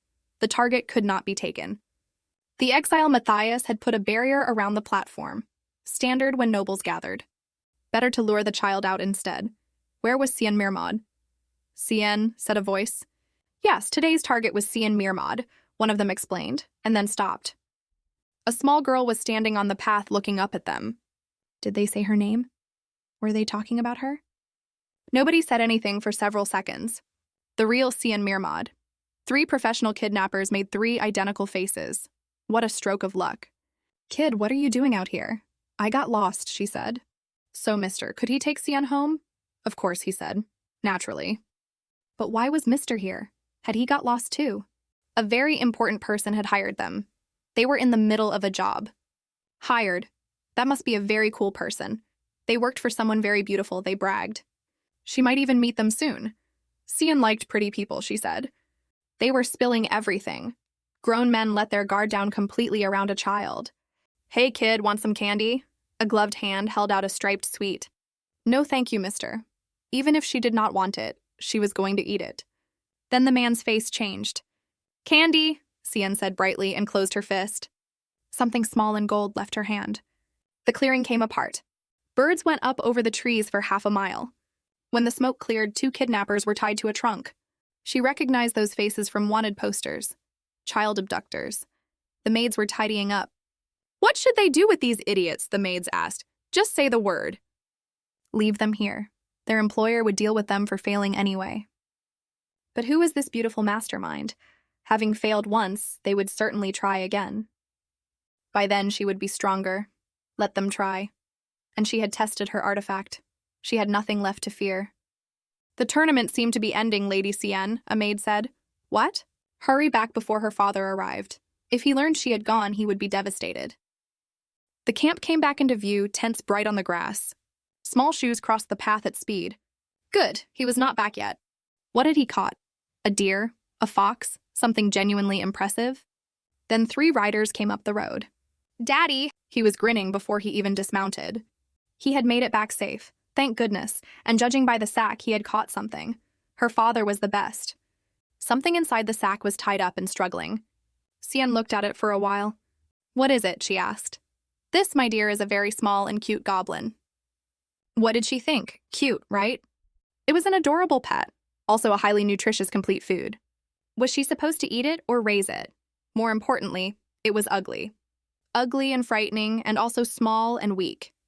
He should have caught something impressive. Then Cian, did she want to see what else he had caught? He opened his other hand and something glowed in his palm. Cian's eyes went round. It was called a long-tailed tit, he said. Did it not look like a little ball of fluff? It was so pretty, she would cherish it forever. But was the point of a hunting tournament not to show off your strength by catching something powerful? Yes, he agreed happily. Cute was indeed better. Behind him, 3 grown men aged several years. See? Frightening things like goblins should not exist. Cuteness ruled the world. Her father, they all thought, had a very long way to go. The tit settled into her palm and closed its eyes. Far away, the spies she had sent had still not reported back. Had they died? Delphia hated waiting. Then, should she just go and find them herself? That sounded fun. The celebration banquet for the hunting tournament. The feast had begun, and Xian was in genuine distress. Her father's terrifying friends now seemed downright innocent to her. At this rate, she was going to end up running the household herself. But it was fine. She had handled those spies alone, and she had definitely got stronger. It was not as though all hope was lost. Xian, do you not have an appetite? That was not it. Dad, you fool. He did not understand her feelings at all. Next time he should bring back something cooler, a lion, a dragon. Were lions and dragons not a little frightening? Yes, but those were his specialty. Did somebody just say something? Eat up, my daughter, grow tall, and no thinking about lions or dragons. He really did underestimate her. Fine, she was small. She did not look like a shadow ruler. But she had taken down those spies. Ah, then maybe she should simply tell him she had caught one. Dad, she said, a spy came while you were gone. A spy? Those bad men? Yes. Her father's face went completely white. She decided the artifact part could stay a secret. The maids chased them off, she said quickly. A young noble that frightened, honestly. Xian, he said. It would not happen again. Were you terrified? She was not scared at all. Dad, get a grip. This was a state of emergency. How did his little girl know a thing like that? So instead of wasting time on rabbits, they should be training and doing lots of bad things. He smiled at her with red eyes. Xian, my dear. All she had to do was have happy thoughts. Daddy would make everyone in Mirmod good people. So there was nothing to worry about. He did not understand a single word she was saying. Getting her father to embrace villainy would have to go on hold. That night, the new house glowed under a sky full of stars. Xian sat in a carved chair with her chin in both hands. What was she thinking about, Lady Xian? Oh, just her father's fragile friends. Nothing at all, she said. They were huge, but all bark and no bite, exactly like him. She had hoped for a little villainous energy. Instead, she got softies who liked cute things. His friends had prepared a gift for her. Would she like to open it? A gift? She hoped it was something useful. Inside was a rabbit-shaped doll, hand-sewn, deeply cursed. They made it themselves. Was it not adorable? This was cute, she agreed slowly. Those enormous men had sewn a tiny rabbit doll with their enormous hands. She could picture the future where she ended up supporting all of them, too. Was she upset about the spies, the maid asked? Had they looked into them? Yes, they were all dead. A beautiful person had sent them. Who could that be? They had discreetly requested an investigation from the Press family. The Press family? Yes. She, Bench, had briefly been affiliated with them. They were skilled at gathering information. That was a relief, but her name was Bench? Bench, formerly of the Press family. And this was Deadly, of the FTE family. Bench Press and Deadliest. Even their names sounded absurdly strong. Then she stopped, because this was not something to brush over. Noble maids abandoned their names and went by titles alone. These two had given her both. It was practically a lifelong vow of loyalty. She was moved. Bench, Deadly, thank you for telling her their names. She would be counting on them. If another spy came, they promised they would snap its neck like a chicken's. The phrasing was intense. Having them was still more reassuring than her father's gift. By the way, Lady Xian, did she not have an appointment tomorrow? She sat bolt upright. She was still in the middle of a major mission. Survive the Mirmod family. And one of its most important quests was to make the holy night of the Sanoa Temple hers. Tomorrow she had something very important to do. In the novel, there was a scene where Axel and Ted faced each other. Axel had broken a great many necks with his bare hands. Ted was different. His holy power was the only thing that could answer Axel's strength. Interference ended their match early, but every reader knew Ted would have won. So she had to capture Ted, which meant rescuing his sibling and earning his favor. In the novel, the child wore rags, stood hunched, and had miserable eyes. Scars covered the whole body. The only thing that shone on that child was a pair of jewel blue eyes. She remembered because the description had reminded her of herself. A child that age was probably in an orphanage. What she did not know yet was that the orphanage had closed years ago. She had to save them, The next morning in the slums, Pelrod Street. She had dressed as a commoner. Bench and Deadly were hiding their bulk under cloaks. Was the child in an orphanage here or already working somewhere? Should they look around? Yes, she said. This was exciting. It felt like an adventure. Children wandering around here, said a voice behind them. Was she already in trouble? Did she even know what kind of place this was? And what was that ridiculous hat? I will take care of them, said a maid. No, said Cian, ignore them. She had no time. Understood. The objective came first. Hey, you brats, the man shouted. And more than anything, were these ladies ignoring them? Did they want to get beaten? Pay the toll if they did not want their faces torn off. Ha, said Bench. Lady Cian's mercy was being wasted on him. Then they had no choice. No matter the opponent, they always gave it everything. Even the homeless. And these two did not know when to hold back. Lady Cian, they called, we will handle this quickly. Sorry, someone said. Now he apologized. Then Cian noticed something. A child, crouched by a barrel at the end of the alley. From an orphanage? There was writing on that basket. Rukri Orphanage? There was no way a district this poor had more than one. So this child had to be connected to the Holy Knight's sibling somehow. Thank you, big sisters, but she wanted to talk to that child. Hey, little one. They had come here looking for someone. They were not bad people. The fight had probably frightened him, in that case. She produced something from her pocket. Did he want this? It was delicious. She had meant it for Ted's sibling, but... Could she come closer? He did not answer, but he did not run either. Did he know where the orphanage was? He lived in it. He had come out looking for food. As expected. Then, little one, could he help her with something? Him? How could he help? Only a little one like him could help, she said. She would repay him. Take her to the orphanage. He looked up at her, and his eyes were jewel blue. Follow me, he said. His eyes had definitely shone blue just then. Did he really live here? Yes. He had never had a family from the start. He was an orphan. Cheer up, she said, and did not know what else to say. In the novel, the sibling had known about his brother and waited. This child did not. We are here, he said. This is the place. It was terrifying. Were there still children living here? It had shut down. They had all been scattered. She must be looking for a child, he said. Yes, little one. I see, he said quietly. This felt awful. Abandoned by his family, left alone in a ruin. It was like looking at herself. She walked over to him. Did he want to come with her? He stared at her. He knew nothing and would only be a burden. It was fine if he could not help. Children should be happy. Happiness, he repeated. Yes. Excellent choice. Then she remembered she had no time at all. It was almost time to meet Ted. He was going to be so disappointed that she had not found his sibling. She would have to ask for more time. Lady Cian, said a voice. He believed he had found his younger sibling. What? Already? Who was he crying at? Who are you? Said the boy beside her. I do not have a family. What exactly was happening right now? Lady Cian, the knight had said minutes earlier. Who are you? The boy answered. I do not have any family. Cian stood between them with both hands in the air. A moment ago, she had been dragging the child by the wrist. They had to meet someone by 3. He was not a strange person. He was a holy knight. A holy knight, the boy breathed. They were incredible people. He had wanted to become one too. He was talking about his dream, and his face was unbearably sad. He could absolutely become one, she told him. She would introduce him to a holy knight. That was what she had said. And now she was watching it all catch fire. Listen to me, the knight said. He had not abandoned him. No, he had. He had abandoned him. It was a misunderstanding. He had searched again and again. Liar. He remembered the filthy street.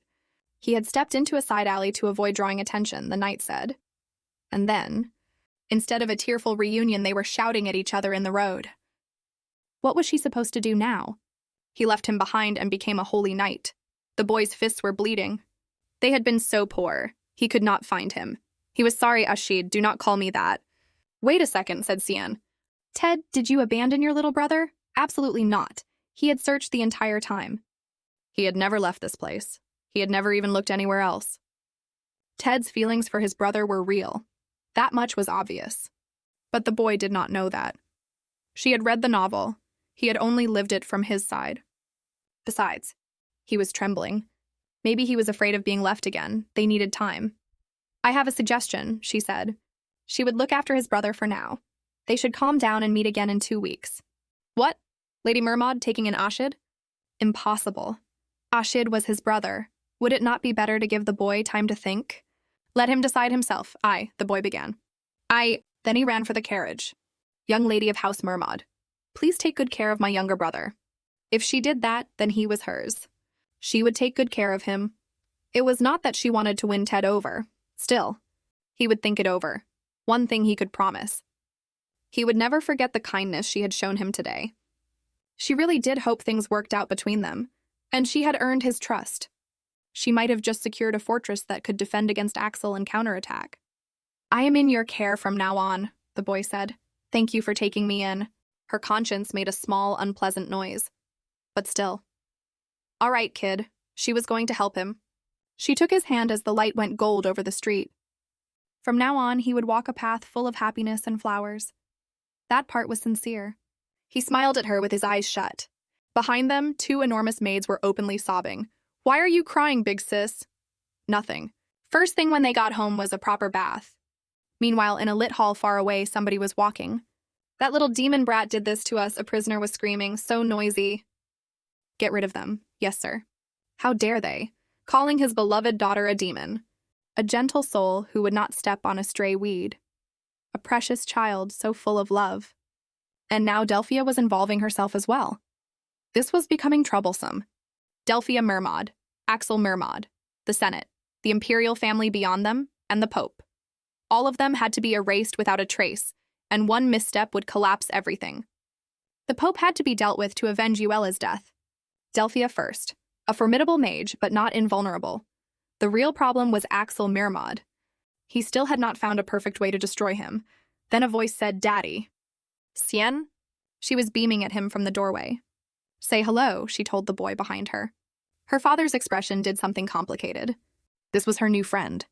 She was going to make him her cute little subordinate. He already had far too much on his mind. Now where exactly had this one come from? The 2 children were giggling at each other on the floor of his hall. He did not like it, but they looked happy, so he could hardly be openly wary. Yes, this was such a hassle. Then he caught himself. What he meant was, what a cute little one. He would prepare a separate room. Got it, said Cien, already halfway out the door. Given the circumstances, he could not rule out suspicion, however young they were. But that gaze, like a child looking at a cherished toy? The masked brat was already enough. I will, the boy started. I will be useful. She just did not want anyone worrying about being abandoned here. Our Cien, that lonely expression again. Cien, let us go and eat. Nothing special happened today, did it? Oh, right, she had saved an adult knight as well. It was the one sentence she should never have said out loud. Cien had once said her dad was like a knight in shining armor. No, a real knight. So did that make him a fake knight? Who was it? Dad was hurt. Saying Dad was hurt had always worked on Cien. She would look up with a baby rabbit face and say she was joking. It is a secret, she said, and skipped off. No reaction. Cien? She would not even react to that anymore? Let us play hunting later, she called. She had to start training her underling early. They would call it goblin smashing. So after dinner they were hunting goblins, all of them. I will do my best, said the boy. His sweet, delicate daughter had changed. No, there was nothing wrong with his daughter. The problem was this Mermaid family. He would investigate everything, starting with that night. The sun went down red over the estate. Now goblin hunting. Yes, said the boy. But why could she not see any goblins? She had asked for some to be released nearby. Cien, said a maid. Goblin hunting might be difficult tonight. What? Why? Lord Matthias had ordered every goblin on the estate disposed of permanently. Had he thought the captured goblins were pitiful? How was a heart that soft going to survive? Instead, he had sent a kitten. Small, white, with a pink bow. So cute, Cien breathed, before she caught herself. A cat was completely useless for getting stronger. A great villain did not suit a fluffy kitty. She preferred goblins, lions, tigers. Then she saw Ashid's face. In Pelrod, the only cats were scruffy street cats. A pure white cat must be the first he had ever seen. He loved it. He was shaking with it. Perhaps she would give up on goblin hunting for today. So her name was Cien. That was right. He could just call her Cien. He was a street kid, he said, so he did not have a name. Did he really hate his brother that much? Yes, because he abandoned me. Ted had not abandoned Ashid. She just could not say it outright. You want me to give him a chance to explain, do you not? No, children did not have to do things they did not want to. Hard things could wait. He had thought she brought him here only to force the conversation. That was not it, she said. She just, seeing him covered in wounds from being thrown away, felt like looking at herself before she met her father. So she could not turn away. She wanted him to be happy. The way she had been, once she found a good father and learned to smile again. She just wanted him to be happy. Happy, somebody in this world wanted him to be happy. It felt like a dream. She panicked at the tears. She had not meant to make him cry. She had got sentimental. You talk exactly like an adult, he said. How about they change the subject and play a fun game instead? A game? A strength-building game. Nothing beat one of those when you were feeling sentimental. Or a scary game to test their courage. He put a hand over his chest. Sure, he said, as long as he was with her, anything was fine. The next evening, 2 children were throwing water balloons in the garden. Sweetie, you have to do it like this. Yes. From the window, her father decided pure and innocent Cian could not possibly like a goblin. I am back, said a man behind him. The spy he sent after the Holy Knight had been taken down instantly. So the man really was skilled, Holy Knight Ted. He had sent an assassin the moment Cian mentioned him. The knight she picked was capable. Also, the knight had asked him to deliver this letter. A letter. If the assassin left no trace, the sender had to be Cian Mirmod's father. He hoped no offense would be taken at the attacker being eliminated. He was offended. He was only a lowly holy knight, but he would never harm Lady Cian. He wished to help her, and he swore it truthfully in the name of God. Her father read it twice. He would even take a knight's oath if that were required. A holy knight swearing loyalty to a daughter of the infamous Mirmod family. On paper, the man was ordinary, so how had he seen through the assassin? Mirmod power was built on darkness, which made them badly vulnerable to divine energy. They needed someone strong in divine power to handle Axel. Cian had picked up exactly that. Could that really be coincidence? No, and it should not be either. His daughter should grow up like sunshine, innocent, unaware of all of it. Delphia Mirmod returned tomorrow. He would strike the moment she arrived. Keep Cian inside. Yes, sir, then a voice down the corridor shouted, Daddy. She was bored, she announced. The goblin situation was Then she stopped. One man was kneeling on the floor of the study. The other was standing over him. Daddy, she said, what are you doing? What was this? Why was that man on his knees? Her father went pale. Could it be? No. Had Cian seen his true colors? Is he kneeling because he wants you to buy potatoes? Yes, that was right. Except this time it was sweet potatoes, not regular ones. She knew that look. It was the one he made when he paid an absurd price for something. You there. What is the price of your sweet potatoes? So cute, the man thought, before her father reminded him he was supposed to be frightened. Always remember, she told him. She was not like Daddy. She was extremely scary. She really was absorbing this family. I asked you the price of those sweet potatoes. Answer wisely, her father mouthed at the man. Use your instincts. About 1 silver per 100, he tried. What was the going rate for sweet potatoes anyway? Daddy, that guy is a total pushover. Sweet potatoes were 10 for 1 silver. Should they give him a break and buy it 10 for 1? Yes, let us do that. But Daddy, why did he need sweet potatoes? He did not farm anymore. He was a big shot now. He had absolutely no idea what to say. Then she brightened. She had it. He was bulking up too. The maids were always eating sweet potatoes and chicken breast for muscle. He was doing that. For once, those maids were useful. Yes, that was right. He was getting healthy. Now into dry clothes and dessert together. He picked her up and she cheered. Strawberry cake or chocolate cake? Both. Nobody had ever seen Lord Matthias like that. Let us get out of here, the merchant whispered. The window went gold as the sun dropped. It had been a long time since they had peace like this. Cian, he said, if a woman named Delphia ever comes looking for you, run immediately. Why? Because she is dangerous. You will listen to Daddy, will you not? He would crush the woman long before Cian had to run, but just in case. Then a sound came in from the garden. Some nasty thugs outside. Better close the window. No, said Cian, and she was already off his lap. Sorry, Daddy, she had to go and check. Let us have the tasty things next time. Cian, he said to an empty room. It had been such a rare moment, just the two of them. Who exactly had ruined it? Small shoes hammered down the corridor. Lady Cien, you will hurt yourself. How could she run that fast on such tiny legs? She heard the maids calling. It did not matter. She was certain of what she had heard. Ashid and Leonhardt were fighting. Behind her, her father reached out and caught nothing. He was going to feel hurt. She could not help it. Those two were children she could not afford to lose if she wanted to survive. There they were, facing each other in the garden. What was going on? Chestnut, said one. Lady Cien, said the other. That is, were the two of you really fighting? Two small hands were still clenched at their sides. Ashid looked at the ground. Chestnut, said Leonhardt, pointing. What is that? Leonhardt, seriously, that was a person he was talking about. Ashid did not know the nickname. He must have thought he was being accused of something. And the boy was wearing an enormous mask and speaking harshly. She hoped they would get along. She put her hands to her cheeks and made a decision. This was her friend Ashid, and from now on he lived here. What she had really done was hand her father one more person to investigate. He is your friend? She explained it. Why did he still look angry? Leonhardt said nothing at all. Then, what am I to you? Of course Leonhardt was her friend too. He looked down at his own hands. Something in him rebounded. He would work hard to become her number one, most precious friend, better than the one who lived with her. What was with those possessive eyes? He had picked the fight over a misunderstanding, surely. Still, a future villain declaring he wanted to be her friend was excellent news for her. Ashid lowered his head. He would do his best too. One by one, more people were taking her side. Well then, should they go and eat something tasty to celebrate their friendship?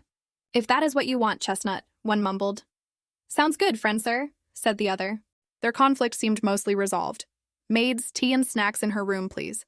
Cien, said a voice from the doorway. Daddy? He plucked her off the ground before she finished turning. Were they not supposed to eat something delicious together? Well, she was a little busy. She was going to eat with her friends today. Said her father. Then who would he eat with? He deployed the teary eyes. It was devastatingly effective. Come to think of it, she had barely seen him lately. No wonder he was upset. Sorry, baby Leonhardt. Tea next time. Besides, those two could use time together. See you later, and no more fighting.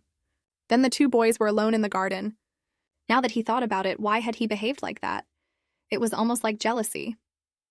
He had believed he was the only one who would stand beside Chestnut. That was foolish.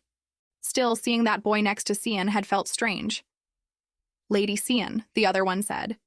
More importantly, they had a common enemy, so he had no time for this. Lord Matthias Mirmod. He was the strongest thing in this place, and he had no interest in small children. But he had been looking at Lady Cien like she was precious. No, said Leonhardt. He was threatening Cien. She had told him so herself. She walked into danger for their sake, worried Lord Matthias would come after them instead. So if he was going to live in this mansion, he was to protect Cien, when Leonhardt was absent. Then maybe, just as Cien had saved him, he could be useful to her too. Yes, he would do it. Maybe this one was a decent kid after all. Well then, said a maid, why did they not both go to the tea table? The next day, on the Mirmod estate, a carriage came up the drive and stopped. A pair of shoes stepped down into the sunlight. Delphia Mirmod had returned to the family. Things were about to get fun. A bath, she snapped at her maids. If they were really hers, they would ask about the soldiers first. Forget it. Where were those things? They had been kept properly maintained, surely. Her eyes lit up. Here you are. Magical beasts were always prettiest once they were stuffed. And this one was the prettiest of all. Was that not right, Snow Leopard? She turned her favorite beasts into taxidermy and displayed them. She really was something. Enough specimens. Had they gathered the information on Cien Mirmod she asked for? Who in the household had contact with the little runt, a vassal's child, Leonhardt Mirmod? And the Duchess Raquella. Forget the children, she said. Leonhardt as well. Great potential, but weaker than her, so it hardly mattered. Besides, she doubted that power would ever bloom under this household. But meetings with Duchess Raquella? That was interesting. What was between those two? Distant and awkward at most. The Duchess disliked children and was not close to Matthias. Is that so? Delphia said. Good. Then she supposed she would go and see the Duchess in person. Lady Delphia, what about your bath? What was this obsession with her bathing? She could not stand not knowing something, and this was exciting. Find Matthias's weakness, but she was covered in dust. Duchess Rukella's estate that same afternoon. I wonder if you have been well. Duchess Rukella, an uninvited guest, I see. A cold thing to say between them. The Duchess appeared to be arranging flowers. The flowers were poison in quantities that killed people. Still eccentric, still dangerous. Living in this mold-infested place took a strong stomach. It was more peaceful than killing beasts in the borderlands, and killing beasts was more fun. Whatever, get to the point. The point, Delphia repeated, resting her chin on her hands. Cien Mirmod. She was here about the child Matthias brought back. Her little amusement. His possible weakness. The room went white. Delphia was out of her chair before she registered moving.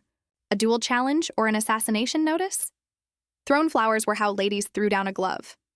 Leave that child alone, the Duchess said. Was she controlling her temper? Impossible. That ice-cold woman over a brat? Duchess Rukella hated children. She had always gone tense around them. And yet here she was reacting like this. I will not allow it. Had Cien Mirmod actually won this woman over? I have nothing more to say. Leave. She would not let that filthy dust stay in her estate a second longer. Win her over? No child could manage that in front of a woman like her. But that girl. Was she really Matthias's biological daughter? What? It was possible she was not. And if she was no true daughter, was protecting her wise? A gloved hand closed on a red flower. What was that smell all of a sudden? Delphia's eyes went wide. This smell. It was poison. I do not say things 3 times, said the Duchess. Leave. She really did not say it 3 times. She demonstrated instead. Well then, see you next time. Outside, Delphia coughed until her eyes watered. For her age, the woman had backbone. A little slower, and she might not have walked out. Poison flowers were a warning, which meant she cared that much about Cien Mirmod. The more she dug, the more curious she became. Cien Mirmod. She wiped her mouth and scowled. She had never taken an interest in a child before. This one definitely had something. Something struck her, and it was not a fist. It had been a long time since she felt this. Excitement. Where was Cien Mirmod now, last they heard? She was in the happy class at Malone Preschool Academy. Happy? This just kept getting better. Then let us go. Let us go and see something fun. Meanwhile, at the academy, Cien was asking why on earth she had to be in a place like this. She had been completely tricked. Cien, want to go and eat pork cutlet with Daddy? She liked pork cutlet. Instead, she was enrolled in the Sunshine course, about to begin a heart-purifying meditation. Everyone close your eyes. Feel the goodness inside you. She would never be tainted by goodness. All humans were beautiful, the teacher said. Humans were evil, she thought. She was the strongest. She was going to become the greatest villain. Cien, said a voice beside her. People in this world seemed beautiful, did they not? Her fatal obstacle was sitting right there. The teacher said to reach out to neighbors in need. Her father was becoming even kinder. Meet friends, share what is yours, care for the wounded, love one another, warmly. Their Cien would grow up gentle like that, would she not? Absolutely not. Her father was now heir to the villainous Mirmod family, which meant he was in a position to rule over villains. They could not look at this world through rose-tinted glass, and her father was far too nice. At this rate, even she might end up kind again, at least Ashid and Leonhard had come along, even if barely present. Both of them were face down on the desk, unconscious. Why were those two dozing off like that? Had they done something last night? No time for daydreaming. If Sunshine Dad became any more of a Sunshine character, they were doomed. A drastic measure was needed. Last night after Cien left, Leonhard and Ashid had been at the table. Kid, you're far too weak, that is, he had said to protect Chestnut. Realistically, he was the only one who could. He could not argue with being called weak. Cien had walked into danger and he had done nothing. Was he really that useless? He wanted to protect Lady Cien too. But he was a powerless street rat. He did not even have divine power, like Ted. Maybe he should at least build some muscle, like the maid ladies. Then he stopped in the corridor. Wait a second. He had heard divine power was hereditary. If he was wrong about that, he had nothing left to offer her at all. Of course, it usually manifested early. If it had not appeared by now, the odds were poor. Just in case. Should he go and meet the one who abandoned him? Ted? The next morning, he was still turning it over. Everything in life depended on mindset. He was at Malone Academy following Lady Cien, and he had stayed up far too late thinking. There was no need to force yourself to be strong, the teacher said. There was beauty in weakness. Beauty in being weak, but still. Across the room, Sian was watching her father. She put her chin on the desk. Ashid looked at his own hands. No, he had to get stronger. Stronger than even Lord Matthias, so he could protect Lady Sian from anyone at all. Here was her chance. Sian, you like vegetarian food, do you not? Her father began. Two small hands caught two smaller ones. Wait before eating, Dad. They needed time alone, as children. Sian, what about Daddy? Dad could not be here for this. 10 minutes was enough. What is going on, Chestnut? Are you all right, Lady Sian? Friends, she said very seriously. From now on, she was going to reform her father. He had joined a villainous family in a situation that could cost him his life. And if he was still trying to make her kind, she had no choice. She needed their help. Chestnut, you are trying to survive. What they understood. Let us reform Matthias into a kind person. What Sian actually meant. Let us reform Matthias into a proper villain. Huh? Well, she was trying really hard. Of course he would help. What did she need? First of all, Ashid began. I will help too. Maybe he could use divine power if he cultivated it. Ashid, you have that kind of power? Were they both thinking of Ted? He was going to find out. Maybe he had decided to meet his brother after all. Sounds good, she said. Super cool. Then fist bump. Fist? Why? It was a promise to work together on Operation Reform, Dad. Let us do our best. Should they head back? She was getting hungry. Then one of them stopped. Chestnut, said Leonhardt. He sensed a sinister energy nearby. All three of them turned toward the trees. A black bird sat on the branch above them, watching. That sinister-looking bird, what was it? It was no ordinary bird. He could feel a powerful energy coming off it. A bird with powerful energy, Sian repeated, taking a step back. If they tamed it, would it not be extremely useful? For a villain like her? Let us catch it. What? That could be dangerous. Sian, said a voice behind them. Dad, that was the face he made when bad people stole his money. His hand moved once, fast. Sian, it is time to go home now. But the bird, it was gone. When had it disappeared? Practice is over, he said. To nobody. Provoke me again and I will make it a real challenge. What did you say, Dad? Oh, nothing. Had he already worked out their plan? As expected of the villain of all villains. This is bad. It looks like Matthias had caught them. But still, one of those children was radiating holy energy. It was strange how supernaturals kept gathering around that girl. She was right. They should not underestimate Sian Mirmod. Too many interesting variables to kill her yet. Delphia turned the ring on her finger. Axel would be back in a month. And once he returned, everything ended, did it not? If the girl was going to wither anyway, she wanted some fun first. She wanted to get along with the brat. Really, Lady Delphia? Had that little brat seduced her before they had even met? This was bad. Welcome back, young lady, the maids called from the steps. Hi, maids. 2 letters had arrived for Lady Sian. From who? One was from Ted, Holy Knight of the Temple. Ted had finally sent word. And the other was from Lady Delphia Mirmod. Delphia had sent her a letter? That letter might be dangerous, her father said quietly. Sian, let me read it first, but it was addressed to her. And if Delphia wrote it, that was exactly why she should read it herself. If it was dangerous, she would read it and handle it. Let us go with that. Her father was not backing down this time, but she was a step ahead of him anyway. So he had been lying to Sian this whole time? He had told her himself that children must never be ignored. He had to hear Sian's opinion. Delphia was dangerous. What if that letter put her in danger? What if Sian thought he was a liar? He apologized. He had not meant to ignore her. Dad was disqualified, she said. Was that too harsh? She reached out to him. Thank you for thinking of me, Dad. Sian had misunderstood. Sian, he said, and his eyes went red again. They were good now, right? Yep. The maids applauded. Then let us read the letter. Hi there, little one. Invite me to your tea party. Whenever you like is fine with me. And a postscript. I will not eat you, baby. I only want to meet you. With love, Delphia Mirmod. A tea party. She did not know what the woman wanted. Now that it had come to this, they would go in head-on.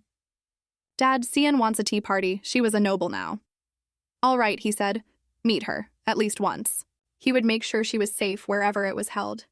Dad, you are the sweetest. Was it her imagination, or had the room just got colder? Now for Ted's letter. If only the man with holy power would come to her. then Delphia would not be frightening at all. Oh, Lady Gabrielle of Sanoa had requested his escort, and a holy knight could not refuse her. Might he visit once everything was settled, to be formally appointed as her knight? Gabrielle. The young priest had used that name as a threat when she visited the temple. If the woman was doing all this simply to keep Ted, things were going to get messy. Renouncing his knighthood would take time. She might end up facing Gabrielle directly. Then somebody knocked at her door. There was something he wanted to tell her. Might he come in? Ashed? Meanwhile, inside the Sanoa temple, where Holy Knight Ted currently lived, a teacup went down on a table. Gabrielle, novice priestess of Sanoa. So, what was it he wanted to say? Still a novice, and already the strongest holy energy in the temple. Even the Pope watched her. He could only escort her on this one mission. After that, he already had another engagement. What? He was to be her escort knight, and he was speaking of other engagements? He was supposed to serve her, was he not? Lady Gabrielle, he said. There is someone else I wish to serve. A 5-year-old girl with no magic. 1 month before Axel Mirmod comes home. So who exactly are you, Sian Mirmod?